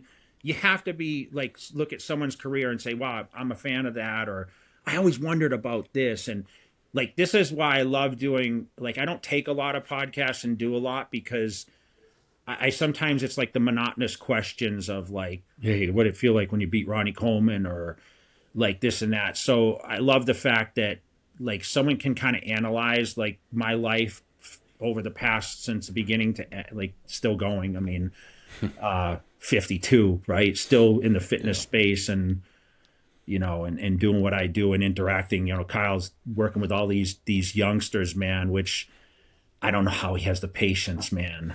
I give him a lot of credit. No, I appreciate that, Jay. Speaking of the youngsters and this next generation, right? The next consumers of the world and the leaders, and we hope, the new age of bodybuilding, you have these peptides, the SARMs, the PEDs, and some believe maybe there's too much of an emphasis put on that. What is your take on all of these new things? Because obviously, in your time, not that you're ancient by any stretch, but today there's a vast array of things people can use and do. Obviously, you created one of the most respectable and almost unattainable physiques without, I think, many of these things, unless you had access to these weird things in the past that no one knew. I'm very transparent about what I did. Listen, my budget was very weak in the beginning, so very simplified. I've always talked about this. I'm in the wellness space. I have TRT Kingdom. I have a wellness clinic. We do TRT replacement, hormone therapy, peptides, legal. A lot of alternatives this day. Your head spins on what it is. And I'm going to go back to Olympias or Arnold Classic victories. And when I became relevant enough and I had the financial freedom and the ability, the networks to do what I did in the anabolic side and whatever else. I think the biggest thing I can sit back and say now is what truly worked. And the truth is when you're on top, there's certain protocols that I diet for 16 weeks and, everyone talks about testosterone and then they talk about growth hormone. They talk about insulins and stuff, which, I have my theories on everything and, I've tried everything. Okay. And people say, well, how come you're in great health now and others aren't, right? And well, you must not have done as much as that person. That's not necessarily true. I did everything there was to build my physique that was available at the time. The truth is what really worked. If I could rewind back, I probably would have narrowed it down because you don't want to take the risk. So it's like, do I really need this and this? Well, I heard so-and-so is doing this, or this is what was kind of led to believe like this is the protocol 6 weeks down, you need to get more cut and this and that. Kyle, you're laughing because you know exactly where this is heading. Yeah. Where the diet and everyone's genetics and your cortisol levels and all the things that we talk about they matter the most, right? So there's way too much out there. I believe that there's so much pressure because everyone has their bro science on what they do. But the truth is number one, all the peptides everyone's talking about, they're not even researched, right? So there's no in-depth research like a testosterone or, back then, I mean, I'm going to throw out Trenbolone, which, I dealt with Parabolin, which everyone says, well, Jay, it's the same thing. Well, it wasn't, because if I did 2 Parabolins a week at 76 milligrams a piece, it's a lot different from what people are blending up Trenbolone in someone's basement or wherever else now. And it's a little different, the availability has changed dramatically, as far as like, I remember when we would prep for these shows, we would have the ability to be like, okay, I need to prep for next year's contest. I'm going to stockpile this or that. And that's how I'm going to approach it. So for me, I just feel like there's way too much available. There's way too many opinions. And honestly, if I was in that position today, the only education I can say is just do as little. I know it sounds crazy, but do as little as possible with the best results. And the truth is, guys, is like I became a pro bodybuilder with very little, and that's why I knew I had the ability to be what they call a hyper responder. And anyone knows Chris's protocols, like he wasn't a deep substance guy. Like, you know what? You might laugh or you might say, there's no reason for me to lie. I'm very transparent. Like I said, I didn't talk to Chris about drugs. He trained me for shows. He never talked to me he never wrote out, this is what you need to take. It was all nutrition every day, carbs, protein, fat, maybe back down on the cardio, maybe back down on the training. It wasn't like you need to take this or take that. And this may blow people's minds. And they might say, Jay, I have nothing to lie about. And I've said this before on another podcast, but I learned from my peers. I learned from reading. I researched, which I don't think anyone reads today. They just watch YouTube videos or whatever else. But the question is, Kyle, is like, what do I think? I think it's absolutely fucking ridiculous, to be honest. And you don't know what works. It is trial and error, but like what I can recommend is just be smart. Don't do anything that even if it's not like, if you have a bad feeling on it, just don't do it. I don't know. I don't know the answer, but people ask me about peptides and I'm like, I have no idea. I can't speak on it from experience. And you know this because it didn't exist. I mean, it didn't exist in my era. I got one quick one, actually. Is there anything you think that this generation of bodybuilders does maybe a little bit better than your generation, whether it's keeping track of lab work, supplementation, like health supplements? Is there anything that comes to mind that you would say, those guys are doing a little bit more of this, and maybe at least they're taking some risks with compounds we don't know much about or we don't know long-term effects, but they're keeping an eye on their health, I guess, more. Would you say you did blood work like every? I know. I mean, guys, I was, my ex-wife was a nurse. She became a nurse practitioner, so she's basically one step down from a doctor. She works under a doctor's license, So I learned about medications and I learned about what to watch for. I had Chris Aceto in my corner it was never about like, this is a longevity thing, and to this day, like that's why me working in a wellness space and promoting certain supplements, I'm going to put my name behind certain things that I kind of believe in. I'm not just going to do it for a paycheck. You know how many people approach me about peptides, endorsing peptides and all this. I don't understand it. I don't know it. I don't want to know it. I know it's become a big thing now, but like, I'm just doing what got me to where I am and me with health markers the way they are at my age, which are phenomenal. I always did blood work at least twice a year. Uh, and I did that because, and I came on and off drugs, so I talk about that. And I know I've been kind of ridiculed before because, there's always this thought of, do you cycle off testosterone after you've done it for a number of years? And I honestly, guys, I never had any, whether I was on or off, I never had that thought that like my physical like motivation. Oh, I don't want to train, or like I was still motivated to go to the gym and train. Like I would get softer, but I still stayed relatively large, building muscle. Like I told you, I was a hyper responder. Like I was always able to be bigger.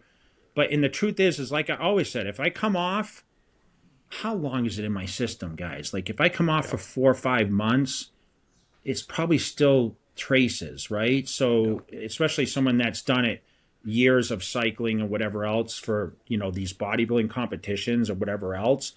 I mean, to this day, like I said, that's why I'm slowly, coming down in body weight. Like it's not as advanced as it used to be in that sense. And, I'm transparent with that. But at the same time, my health was my number one. I wanted to live and retire and be able to, look back and be able to be someone that, hey, this is healthy. Because I hear so many things now, like bodybuilding is the worst thing for you. It's not healthy. It's this.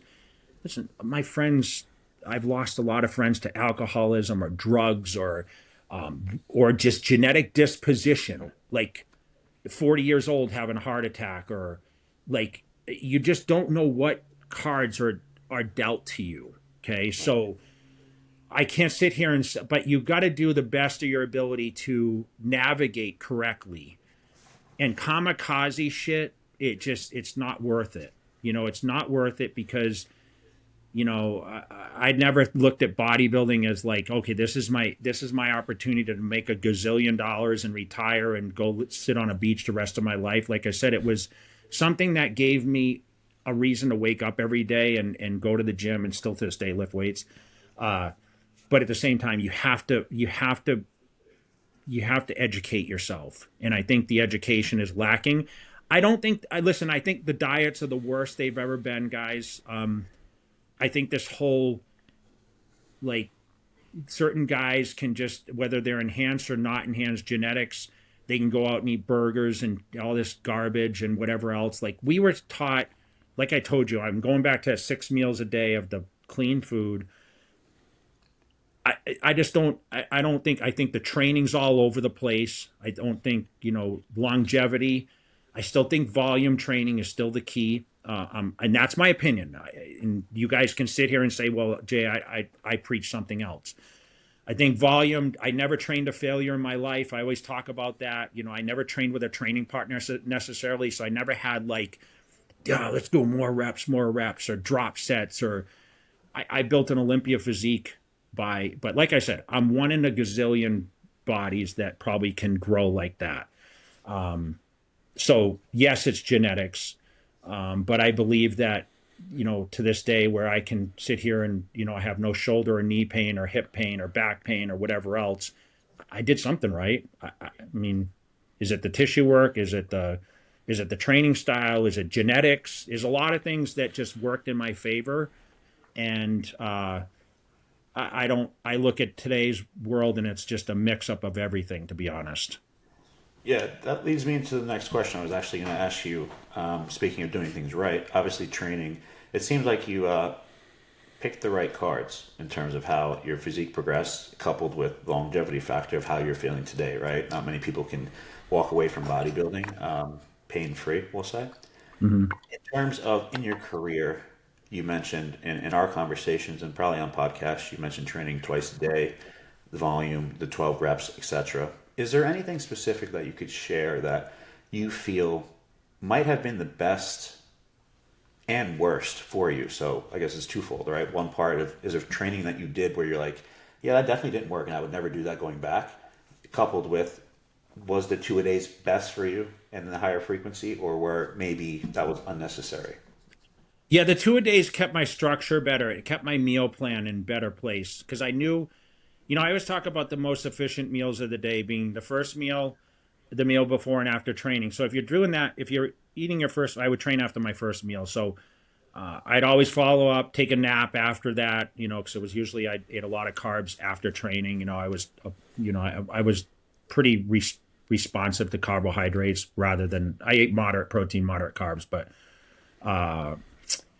for me, it kept the structure. So that's where the twice a day training, it kept me going all day. I would get up at 6 in the morning and I'd be at bed at 9. And that was the structure of my life. I treated it like a job.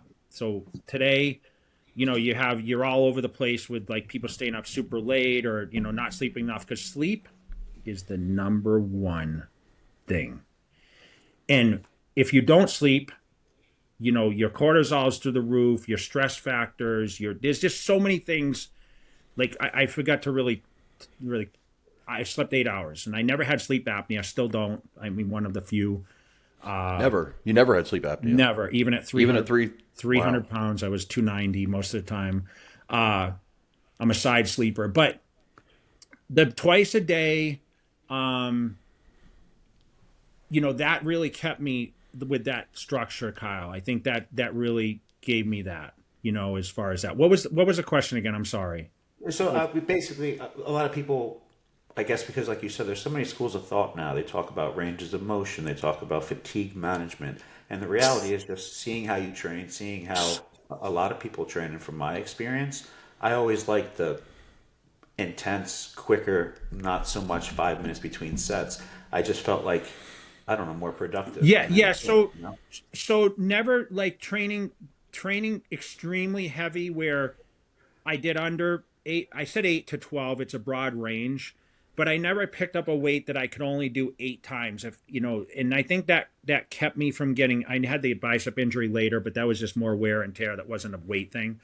Uh, at 19, like I was a huge squatter. I talked about squatting till my nose bled because I had the big legs and I wanted to like get them bigger and then everyone's like, yo, back up. Your legs are way overpowering your body. So I literally backed down. I didn't really train quads for a lot of years. I of course, had to work on my hamstrings, but I found that squats worked really well for me. I squatted with a 2x4 on my heel. I learned that from Paul DeMeo, who had the craziest legs ever.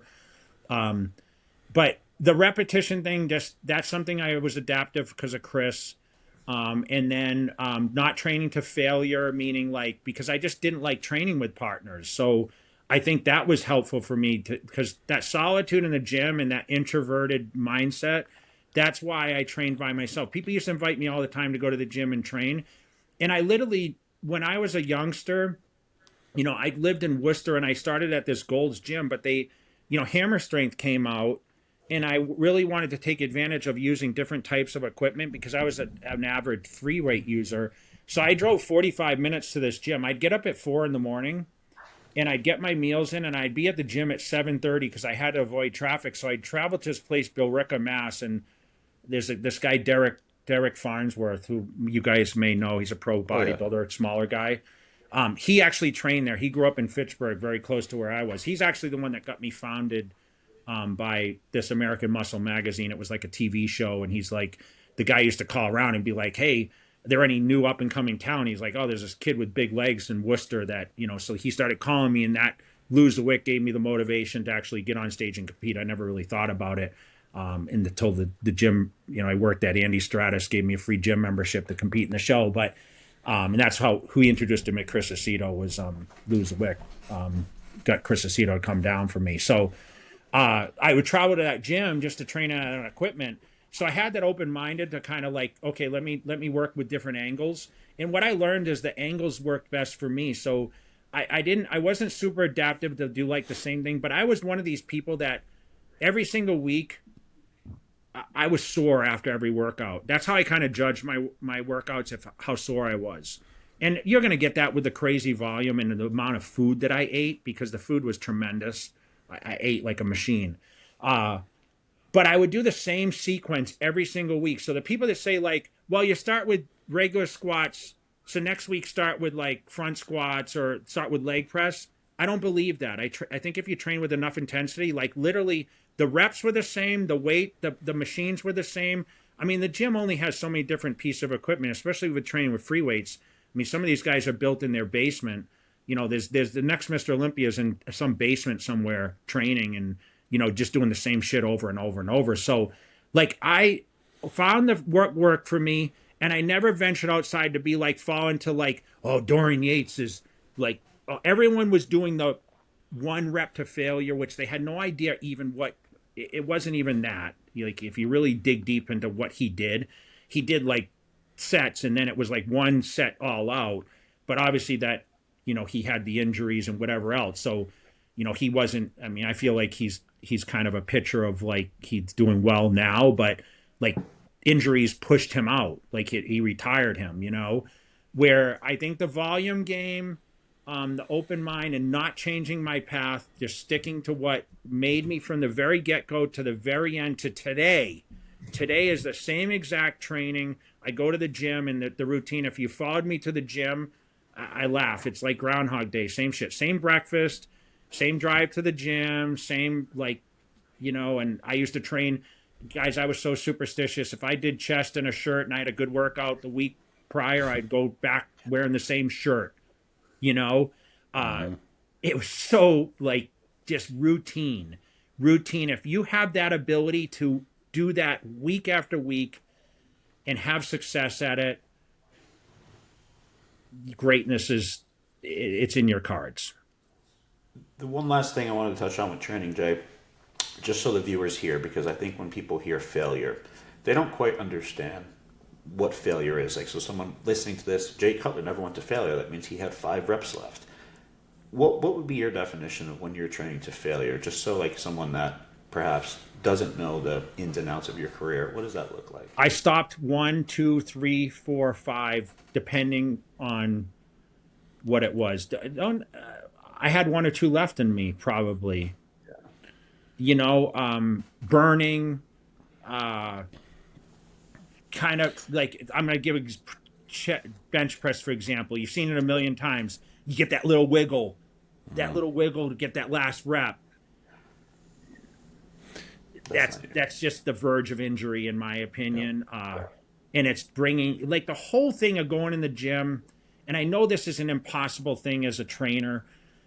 How can I isolate the muscle with not incorporating anything else in it?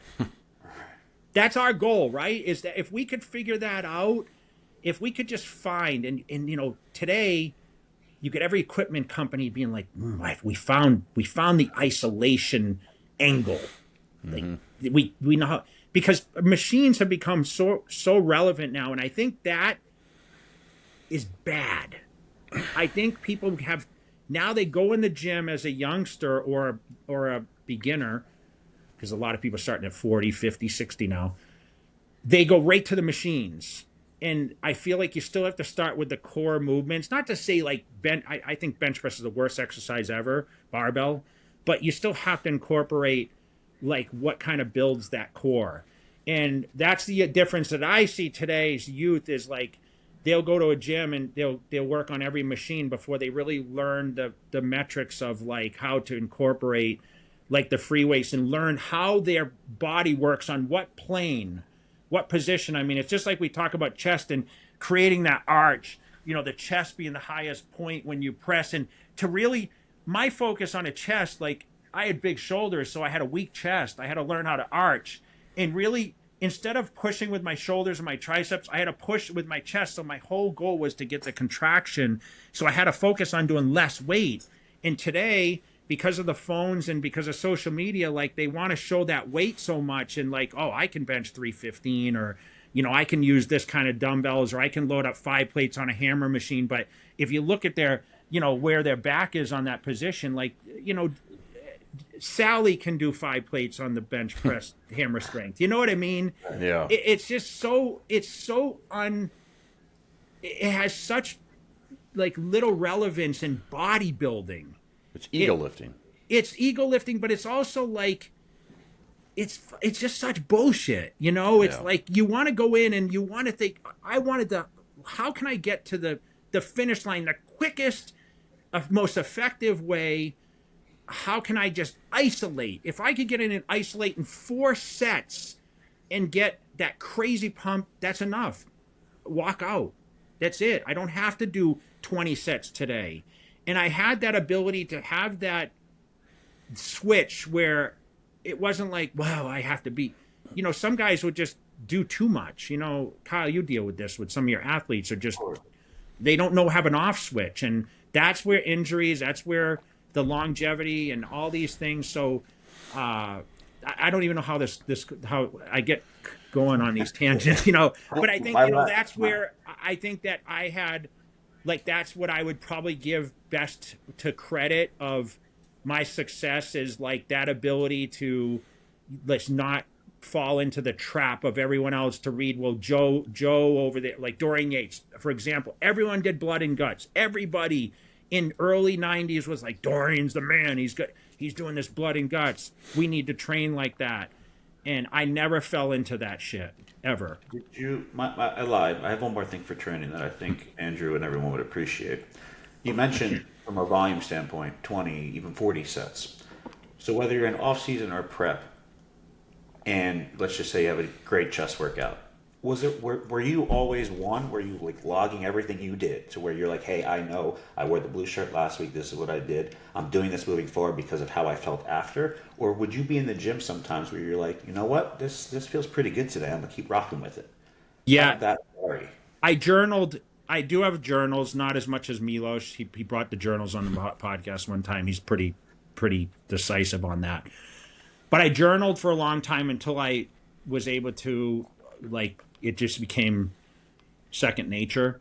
So I kind of knew like weight, like reps and sets. I mean, this is the whole thing is like the gym would bring in heavier dumbbells because, it got to the point where the 180s, like, I don't know if I ever had 200s, but the 180s, like that was 12 reps, like nothing, like shoulder presses. I was doing 180s, I mean, that's when you talk about Jay Cutler not being strong, I was strong as shit, but I just didn't put it on camera. Or would you also say you just didn't take risks? Yeah, people would train with me, tell you like, dude, it was the shit I did.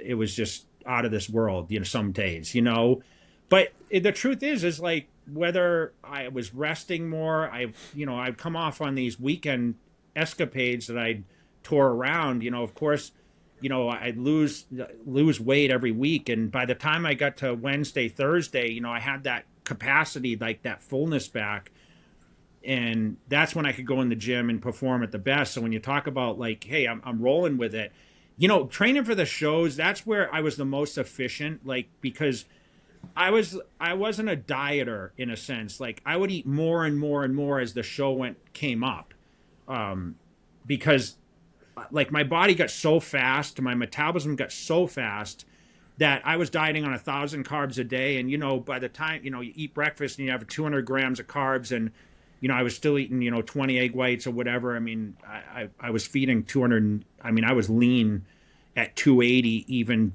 dialing down. I told you I'd strip down like the last 2 weeks, I'd lose water weight. But my weight comfortable 3 weeks out, you can watch the videos. I mean, 280, 290, 285 before I pulled water, even if I competed in the 60s, I just, there wasn't anything I couldn't do in the gym. And I could roll. I could just roll and roll and roll and roll. And if someone came in and trained me that day, they're like, dude, enough. Like, and I'd be like, no, man, I still have one more set in me. Let's do some cable crossovers. Let's do something easier than, but I would have this whole thing. Like, I remember I would go through these workouts, leaving the gym the day prior. And I'm not kidding. Like, I would envision myself like in the gym training, like, okay, I'm going to go in, I'm going to start with incline presses, on that fourth bench down, because it just feels the best. It's tight, doesn't sway a little bit. I'm going to go up to like the 160s and I'm going to contract and I'm going to go. I knew exactly what plane I was going to go through. And then I'd move over and what? I feel good. I benched with Ronnie 2 weeks ago and I felt good on that bench press. I'm against the bench press, but I'm going to stack that with 315 and I'm going to do holds with, at the top with 12 reps. And I'm going to stop at 12, though. I'm not going to go any further than that because of risk of injury. I always had that in my mind, right? And then, I might work on a hammer machine, but I knew exactly going to the gym every day, the exact order. And if someone was on that, I would pull someone and be like, hey, can you tell that person? I never wanted to go up to anyone and be like, hey, get off. But I'd be like, hey, can you ask that person how many sets they have left? And if I would be ahead of it. So if like I had 2 more sets of like dumbbells and I saw someone using that, I would tell someone like in the gym, because I had those kind of people that were so like cheering me on to work out. I'd be like, hey, I need to roll over that next. Can you just hang out there for a minute so I don't screw my rhythm of what I already went through 50 million times in my head the day before. Like, I mean, you guys are probably like, dude, this guy's out of his tree, but that's how it was in my mind. That's how I get it. It was so damn methodical with my workouts. There was no deviance whatsoever of what I went through every single day before in my mind. I already went through those and I already had the production there. What I'm hearing is you had this really good plan, but it was all based off intuition of like, I know what this is going to feel like tomorrow. So this is what I want to do. And then the other big takeaway I'm gathering from this is you were freaky strong, but you never took undue risks that were going to jeopardize the rest of your career. Because, you tear a pec, you're not on an Olympia stage anymore, or you're not fighting for first. Yeah. And Andrew, like, I'm not to be arrogant, but the weights I had in the gym, like I told you, I could throw weights all day long, Yeah.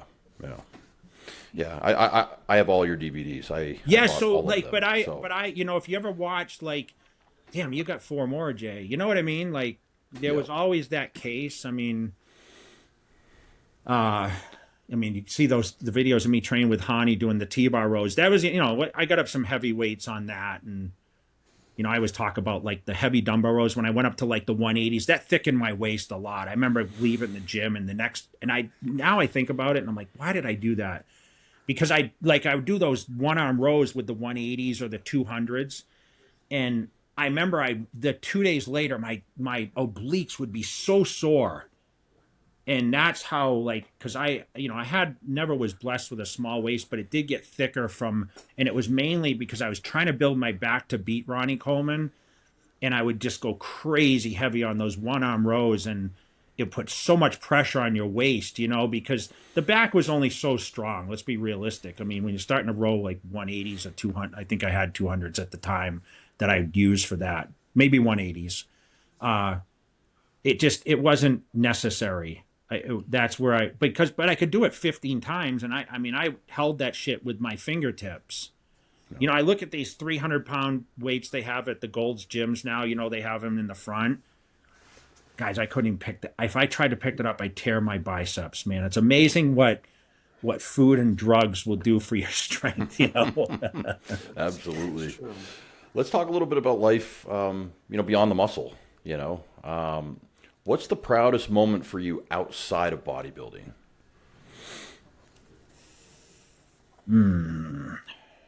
Great question. There's so many. Thinking for a second. So many achievements. I mean, my dad coming to Vegas. My dad. I always wanted to make my dad proud, and he came. I started buying real estate here, and my dad actually came after his 80s, and he came and bought a lot of real estate in Vegas and actually went to Arizona. So like I used to flip homes, and then we had a lot of rental property. So I think him moving to Vegas and him spending every day with me and really seeing my lifestyle, because I'll be honest, guys, like when I first started, my dad said, how can you make money doing this? And he didn't believe in it, although he supported it. Like he paid for my ticket to fly to the Teen Nationals, and he paid for my college. At the time, even though he wanted me to work in the construction business. But I always just wanted to make my dad proud. And, when you have seven kids, and, he was proud of all the kids, my brothers were successful. My sister was a banker, and, my other sister owned a restaurant, and my other sister, that is closest to my age, she's a year older. She's educated beyond anything, George Washington University, all these degrees. And, so I was like, okay, I just want the acceptance of like what I choose to do. And, to be recognized on that scale, who I am, and him to come and live and see what I did on a day-to-day basis, I think that was like a proud moment of what I was able to achieve. But a lot of my stuff I have to credit bodybuilding, because like you look at like the Lifetime Achievements Awards and the meeting the people that I've met and traveled around the world, and I got to go over and visit an orphanage in Peru and see what the culture's like there, and be able to be a figurehead. I was going to the hospitals when I was 20 years old and visiting in Worcester, Massachusetts, and Dr. Rick Silverman, who's I got him into bodybuilding. He remembers, I used to go in there and kind of tell the kids, like, I'm going to be somebody, like, I'm not anything. I'm just a kid with muscles right now. And so for me, it's like, to have all these things, but, really just the achievement, I think, to make my dad proud. And, I look at that, I look at like the whole big picture of life and what success is. And, to be able to influence people today and travel to events and showcase and be able to share my experiences. And, it all came from hard work. It didn't, wasn't gifted things, right? I found a passion and I chased it. And I think that's, there's every day I wake up with motivation, and, there's so many things that, but no one's really ever asked me outside of what it is. I mean, because people look at, is it financial? Is it a health aspect? Is it, hey, I decided, to run a marathon after chasing a bodybuilding dream. I mean, there's just so many things, but my whole life is based around the business and be able to be motivated every day to get up and feel worth. Like, just feeling worth is the whole thing that I love. And I think that's what it is. I don't have children, so it's not like I can say, my first child being born or whatever else. Everyone knows I spend a lot of time with my dogs, right? So it's like, I travel, pretty extensively still, but, I'm still writing the story, I think, at this point. Absolutely. And what would you say this lifestyle has cost you, whether that be in friendships, relationships, or experiences that people, they don't often see? Because a lot of people, as we touched on earlier, they see the finished product, right? They don't see behind the scenes where you considered yourself in jail for the 16 weeks. Take us through that. Definitely a social aspect. I've had relationships. Family was always important. And you go to these family gatherings, and it's like people are eating all this food, and you start to have the avoidance towards that. Although I felt like I was traveling for the Christmas and the certain holidays and whatnot. It did bring me to the West Coast, so it took me out of my element. And I look now and I say, damn, I wish I could have spent more time, with my father. And I visit my mom several times a year because I'm able to go out there for, business reasons or whatever else. But I am making more of an attempt to build. I always said when I retired from bodybuilding, I would work on the relationships that I had earlier, the friendships and whatever else. So I'm still working towards that. And, I think with, if you could ask one thing, it's about moving away from family to further my career. Joe Weider moved me to California, just like he did Schwarzenegger, he was shooting me for the books. You had to be there. Today's social media, you don't have to be in one particular place. It's a worldwide thing now. People from all over are getting the exposure. But I would say that I don't enjoy food. Like we talk about going out. I've lived in the best city in the world for food and restaurants. I don't go out to like these restaurants and enjoy, not to say I don't, but I don't sit there and say, I want to have like, if you said, what do you crave? There's no craving for food because I ate so damn much of it.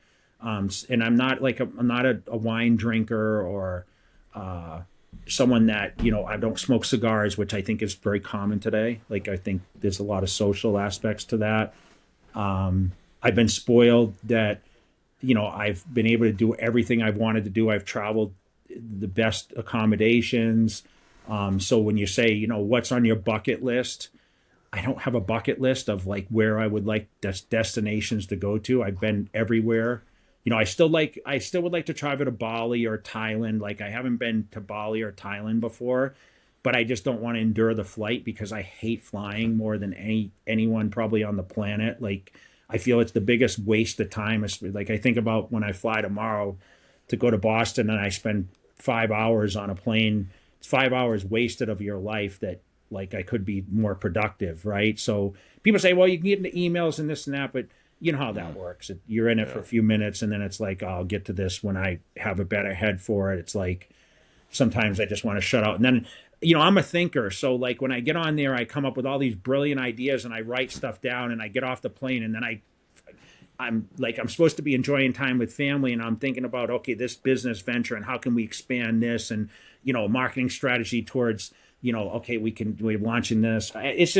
It's my head's all over the place.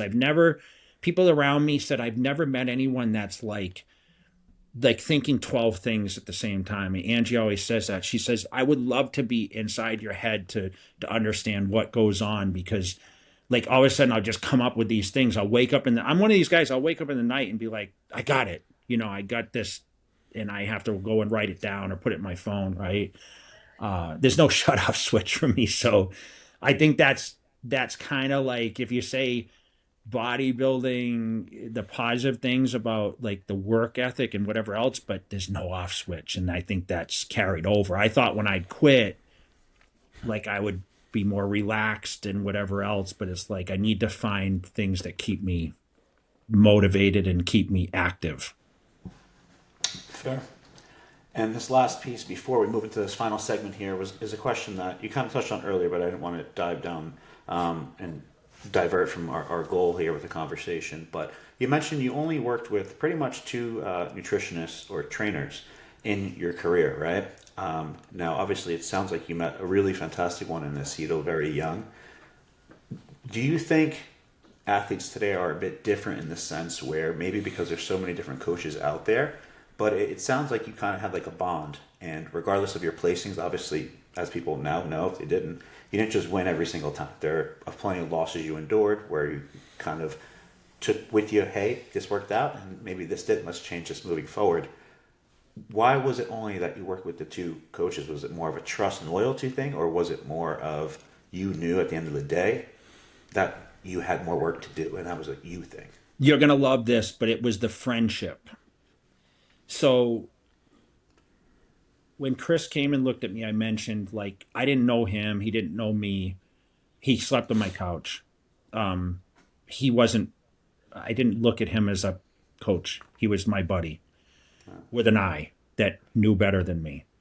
There was no money exchange. I didn't pay Chris Aceto. We never talked about financial ever. I gave Chris money when I started to make money, but it was never, you have to pay me X. Mm-hmm. Never discussed. Whatever I gave him was what I gave him. There wasn't an agreement. I don't know what coach is today. I charge you X to do a prep or whatever. Never a discussion of money. I just sent him a check. Thank you. That was it. Never discussed again. And it happened at every contest, win, loss, whatever, until the end of time, till the last time I competed, 2013. Hany was the same thing. Hany called me after I lost to Dexter to check on my well-being. Never planned to be my coach. I had a conversation with Chris, and I'm like, what it was is I had a lot of people around me, and this is going to be great for you guys. You had the peanut gallery on, like, you need to do this, you need to do that. And like, it got me away from what made me great. And I started to get the influence of like, you need to do more cardio. You need to, like, my body didn't work like that, guys. Like, I wasn't a low carb dieter, but everyone's like, you need to get your back tighter, or the glutes, it was before the whole glute bullshit thing. We weren't that, like, you didn't have to have shredded glutes to be the top guy.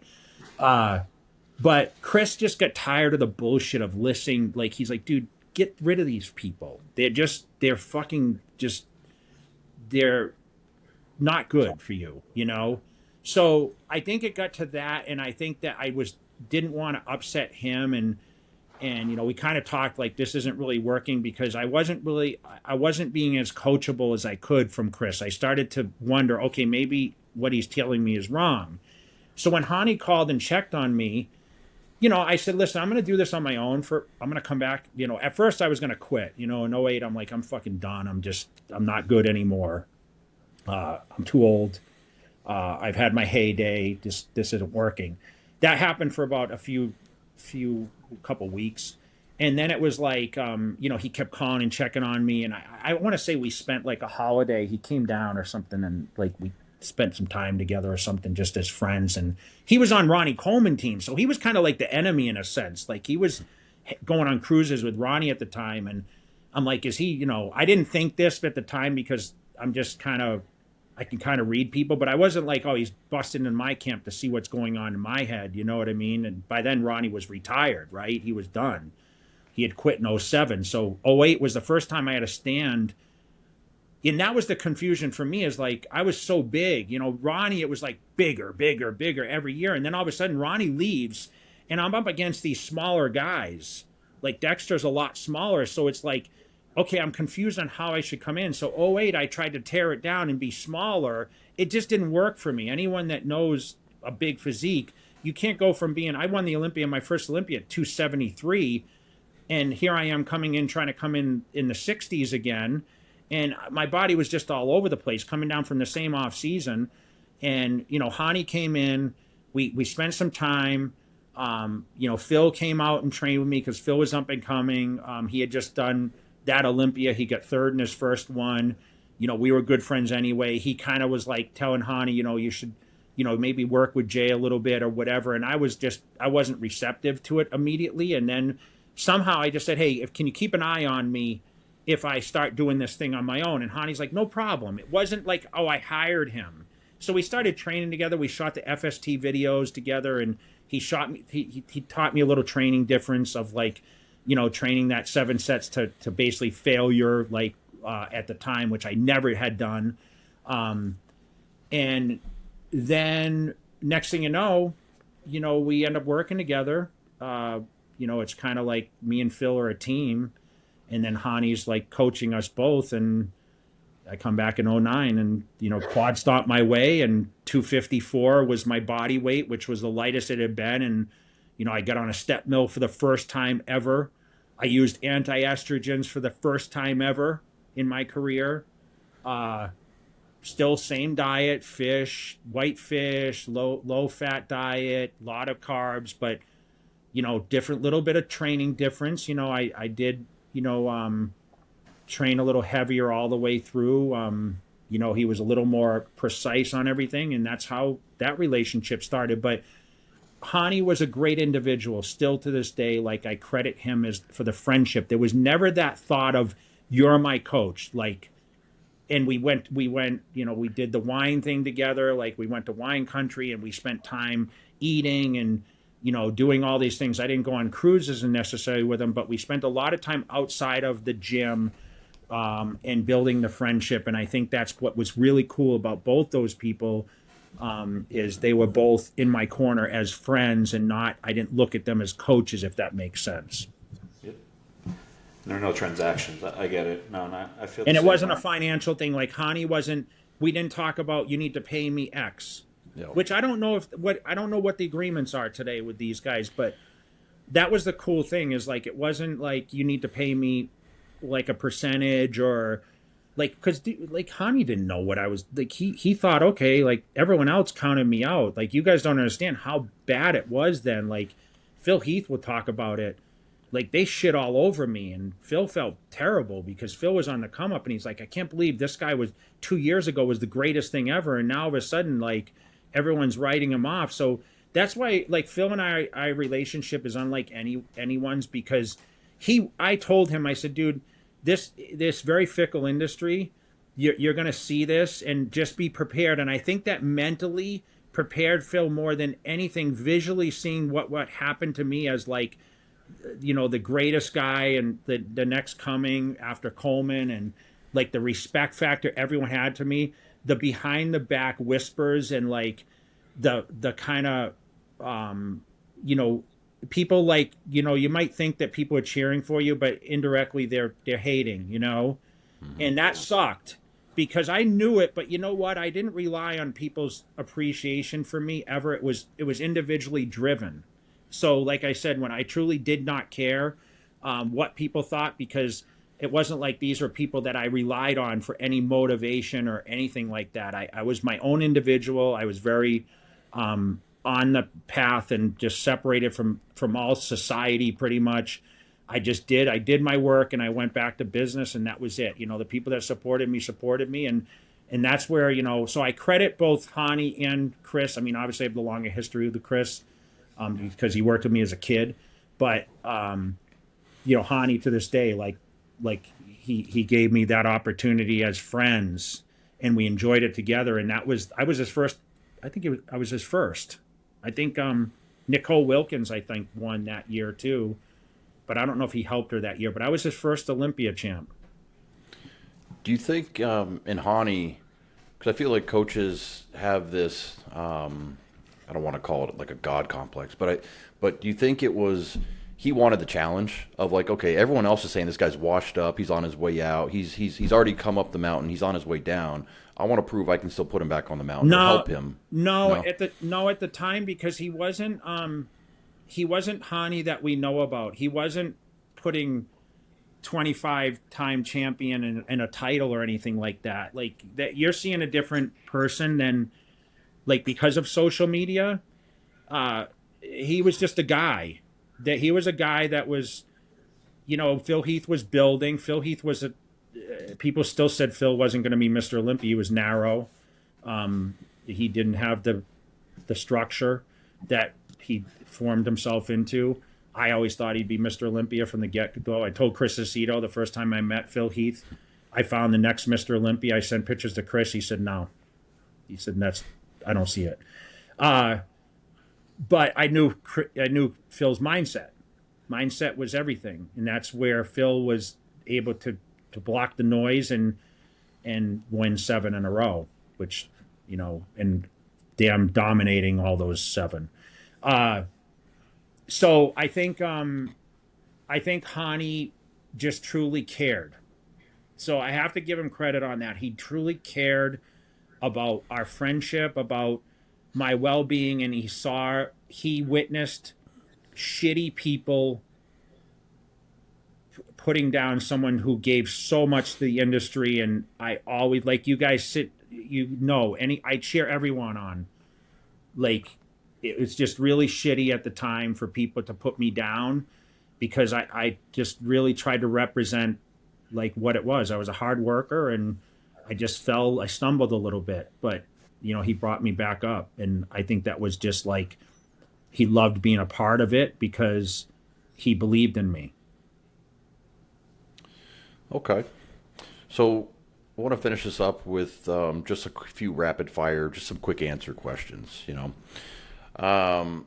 based off what you're seeing over this last year, I think we saw some pretty good appearances between Martin and Andrew at the Olympia, and then the subsequent shows. Between those two, or if there's someone else, who do you think is going to have a bigger year in a breakout sense that might crack into that top 3 at the Olympia?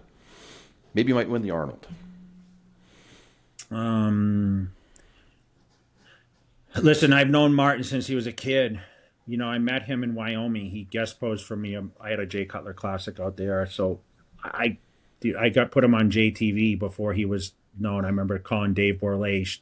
I met him it was at City Athletic Clubs here in the posing in the bathroom. He was 20 and I said, Dave, you got to go shoot this guy. You got to see this kid, And he ended up shooting him in Venice. And if you go way back, you'll see Martin. I introduced him,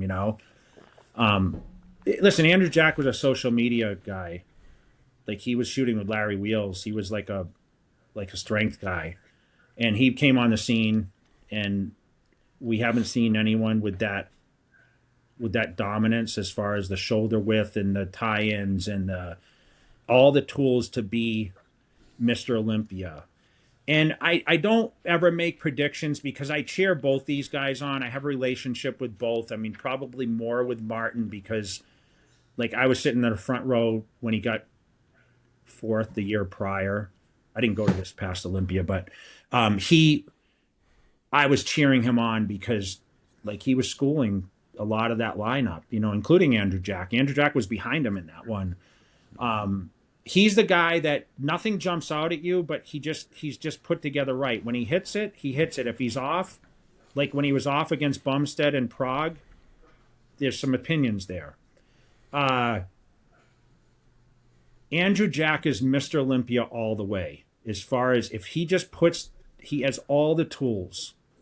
So is he going to be the next, like, if I was a betting man, I would probably favor Andrew to come in and win the Arnold and Olympia in 2026, just because of his momentum right now. He made such an impact, and Martin looked tremendous at the Olympia too. But like peaking, I still think Andrew still can get a little better, and I think he's motivated. Success motivates the hell out of people. But when someone has an unlimited structure, like an Andrew Jack, it's endless. Where Martin has a height to weight ratio, if he gets a little bigger, he might sacrifice something. Where I think Andrew doesn't have the restrictions, if that makes sense. So Andrew has a little more wiggle room, where Martin is just like, there's only so much you're going to see, and it's kind of like, what have you done for me lately on the judging? And I feel like Andrew, if he improves a little bit, he wins that 750. He could go to UK and win 250 more, win $1 million. $1 million motivates the shit out of a lot of people. That it does. And it makes your life a little easier as you roll into the next step. And, that's the granddaddy of all shows, the Olympia, which I've heard in the past Andrew say, I win it once and I quit. So is that the case? We'll see. No. You talked a lot about what you do for longevity. What's the one most underrated thing that you could give for guys that are maybe in your position? They've had a bodybuilding career, obviously not as successful, but what's one thing you could say that you should be doing this for longevity? Is it body work? Is it whatever it might be? Sleep, my 4 glasses of water in the morning, my activity levels, my tissue work. I don't drink. I don't smoke. I don't stress, which is probably hard to believe. My flights get canceled. Okay, it's what it is. Business things, I've been fortunate to navigate great people around me. I get angry. I get upset at anything. I go to the gym. So I have that ability to know how to handle and navigate through life. And I keep my circle small, guys. Like, I'm not a huge social butterfly, although it might appear that way because I'm out and about on the weekends. But, I'll go in after those appearances. You see me hours at meet and greets. I sit in a room with silence. I never turn on the television when I travel to any hotels. I don't know the last time I turned on a TV. I can stay a week in a hotel and not turn on the TV once. But that's, the cardio fast in the morning. That's my meditation. I don't ice bath. I don't sauna. I don't infrared or whatever. But that tissue work, guys, like that's what put me in this position. But just structure. The diet's impeccable. I eat chicken, rice. I stay away from red meat heavily now. I don't eat as much red meat. Still have my egg whites in the morning. But that fasted cardio, the 4 glasses of water in the morning. I don't know what else there is. Keep moving. Keep moving. That's the main thing. On that movement note, one more for you. We'll wrap this up. What dollar amount would it take for Jay Cutler comeback to whether the Olympia or the Masters Olympia? Is there a dollar amount that the IFBB could say, Jay, we're going to guarantee you this amount? There's nothing. Wealth. We talk about wealth, right? and I say this often, I've said this before, wealth has many meanings, right? Too many people look at the financial aspect, but listen, I've been on every side of, I've had the opportunity to struggle, and I've been, I've been mid-range. I moved to California, I got paid a good salary, I made a good living. I was on the other end of, like, where just you turn around and you look at your bank account numbers and you're like, wow, right? When I talk about the victories and the losses, do you see my reaction? It's the same. Because we all wake up every day with the same struggles of how can today be better than yesterday? And yeah, the people look at, okay, what motivates an individual? Is it like, I want to get that promotion and I want to take on more responsibility? Remember, with success becomes, time management is everything. And what you'll realize, and you guys, I don't know, Andrew, I don't know what age you are, but I assume I'm older than all you guys. Time is the only asset you have. And how you manage that time becomes everything in your life. And I don't want to sound like an old head when I say this, but people in certain positions know exactly what I'm saying is your time is crucial. It's the only thing that matters every single day, because truthfully, like, listen, I've lost a lot of friends. I've seen success come and go. You don't know what your time is. So you have to take best advantage of that. So when there's nothing financial of anything that, whether someone came and said, I want to acquire all your brands and make this thing, it comes with a price, And if you asked me what changes, like, people ask me this all the time on the podcast, like, do you ever regret, or what do you wish I wish I'm living the wish every single day. I do exactly what I want to do every single day. I don't have anyone that navigates my life for me. I'm my own boss. I'm my own, I kind of manage my time. I'm thankful. And I appreciate everyone that makes that possible for me. And that includes the whole world that surrounds me. It includes you guys that give me this opportunity, give me this platform today to speak on it and give a little bit of insight that people don't get to see on social media.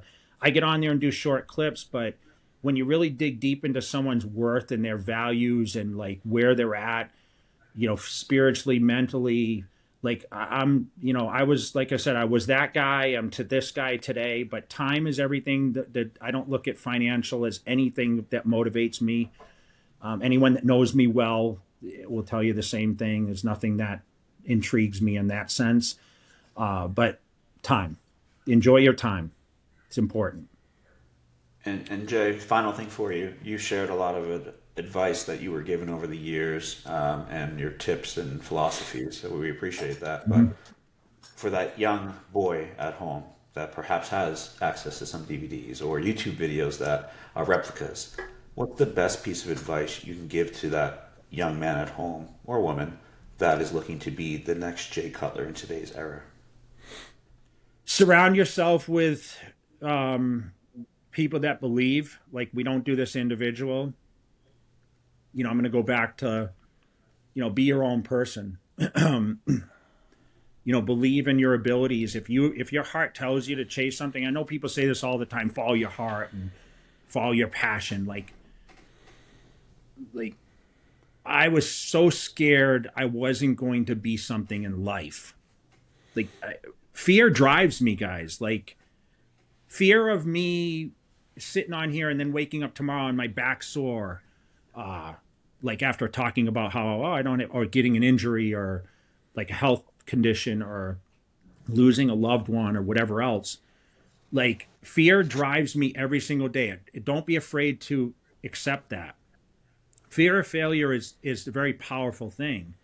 So for me, not being able to do the routine that I do and whatever else, like, you adapt to certain things, but, like, don't do things just because others want you to do it.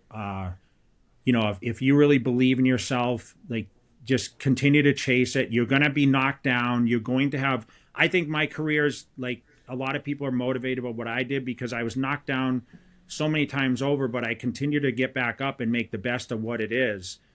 And I'm always honest about, you know, my mindset, and I'll give people credit where credit's due. And I think that, like I said, if you put yourself in the position and surround yourself with people that continue to pick you up, you know, there's no ceiling to what you do. I always talk about that. So, you know, make your mark. Everyone has greatness within them. It just depends on what platform you utilize to expose that. And that greatness can be from just your small circle around you to a major platform where you're visible worldwide, because there's always someone that's going to be motivated with what you do. Everyone's picked up for different reasons, and you know, sometimes be notable of what's around you so you can sense that and be able to use that as your ability to build yourself and become a better person. It's fantastic. Yeah, man, this has been awesome. I want to close with two quick personal stories about you, Jay. I'm going to throw something up on the screen here. That was us about 20 years ago. Wow. This was at the Jay Cutler Classic In Boston at the John Hancock Hall. At the John Hancock. Now, The other part of that story is I can't remember if it was this year or the year after that. I almost ran you over with my car. So there's a minivan, and you were in the minivan in the back seat, I guess. And I'm driving, you know, to the Hancock Center, and I'm going down the street. And all of a sudden, this 300-pound mass jumps out of the vehicle, and I screeched to a stop, and I was like this far from hitting you. And you probably don't even remember it, but I was like, oh my God, I almost just ran over Mr. Olympia and ended his career. But are you from Boston or? I'm from Vermont. So I was in, you know, Steve's neck of the woods in terms of, you know, I did the Vermont shows, the Eastern USA's, I did the Cutler a couple times, New England's, and I built my coaching career up there with a lot of those athletes going to the Cutler Classic, going to the New England's, et cetera. So when I say that you were definitely an influence, knowing that you came from the New England area, that is an understatement. You know, you mentioned some of the other guys from the area, DeMeo. Yeah, but listen, this guy Farnsworth. This guy, Matt McLaughlin, he passed. Yep. Now he was a team national champion the year before me. He gave me some insight. I mean, Mike Matarazzo was from. There's a lot of guys like Lucio was from there. Jose Raymond, the Raymond brothers were from there. There's so many great people. I mean, this guy. There was this guy Charlie Cynical, but Victor Terra, who was a NABA guy, he was from Hudson, and he was a huge. Like, he was massive back in his day.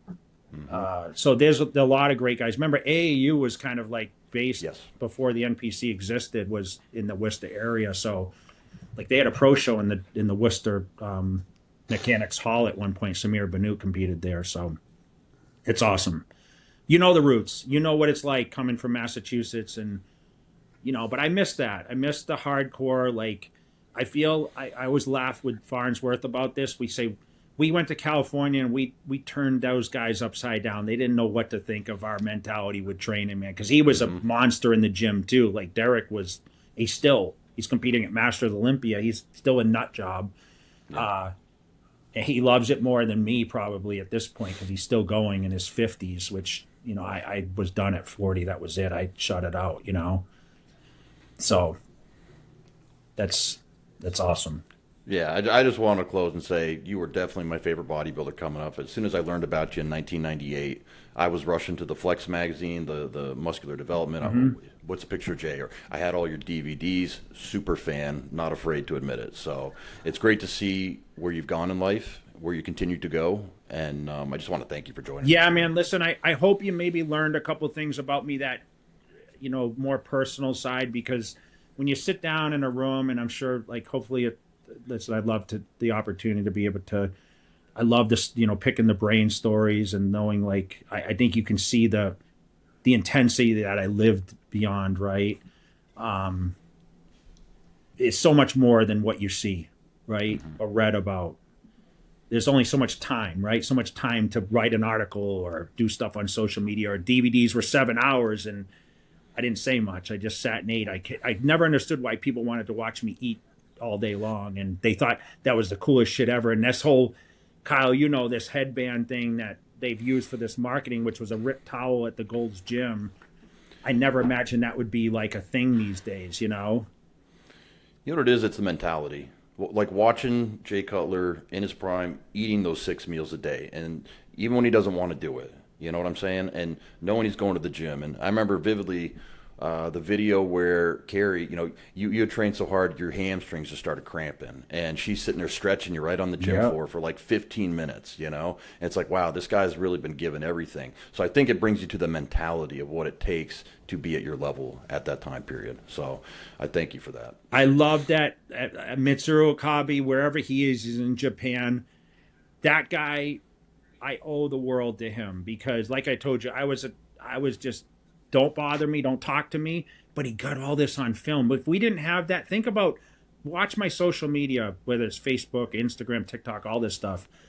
If I didn't have all that footage, what would you see? No. I mean, Ronnie Coleman's videos, like him leg pressing out, Mitsuo shot all that shit, you know, the squad, all that.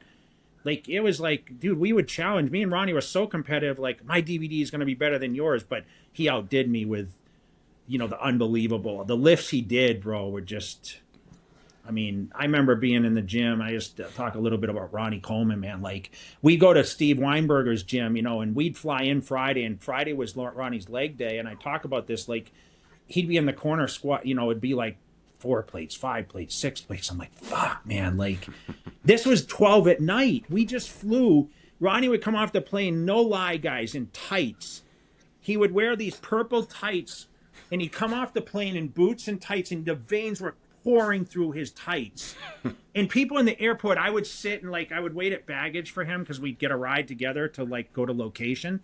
And I'd watch the people stare. And they couldn't believe it, because he's coming off first class, like literally in tights, ready. Look, and he's like, okay, let's get some food and go to the gym. And I'm like, how the fuck am I ever going to beat this guy, you know? Yeah. Because that was his mentality. Like, he was as crazier than me. You know, I have to give him credit. Ronnie Coleman is a different breed, man. Like, that guy, no one was more motivated to go to the gym than that. He was an animal when it came to the gym. He was a complete animal. I don't give a shit who there is today. There's no one like Ronnie Coleman. Like, that's why, like, you know, we can sit here. I can tell you, I'll put anything up against. Show me someone like Ronnie Coleman that loved training like that. Impossible. Absolutely impossible. Yeah. Well, Jay, again, I think we lied to you and said we were only going to be 45 to an hour and a half, and you gave us way more time. So thank you very much. I hope you guys enjoyed it. I'm sure we'll reminisce about it again at some point. And you know, I appreciate the opportunity again. And thank you to all the people that are going to watch this and sit there and do their cardio to this, or, you know, to do it breaks in between. Hopefully it gave a little insight on a little different from what the other podcasts. I do a podcast, you guys know, I do Cutler Cast, and like, I don't get that deep into my mental aspect like this.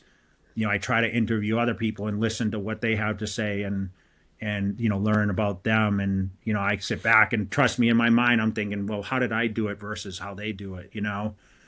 And but I don't get a chance to speak that much like openly about it. So I appreciate that opportunity, you know. Thank you, Kyle, for putting it together too. Of course. Thank you, Jay. I appreciate you very much so.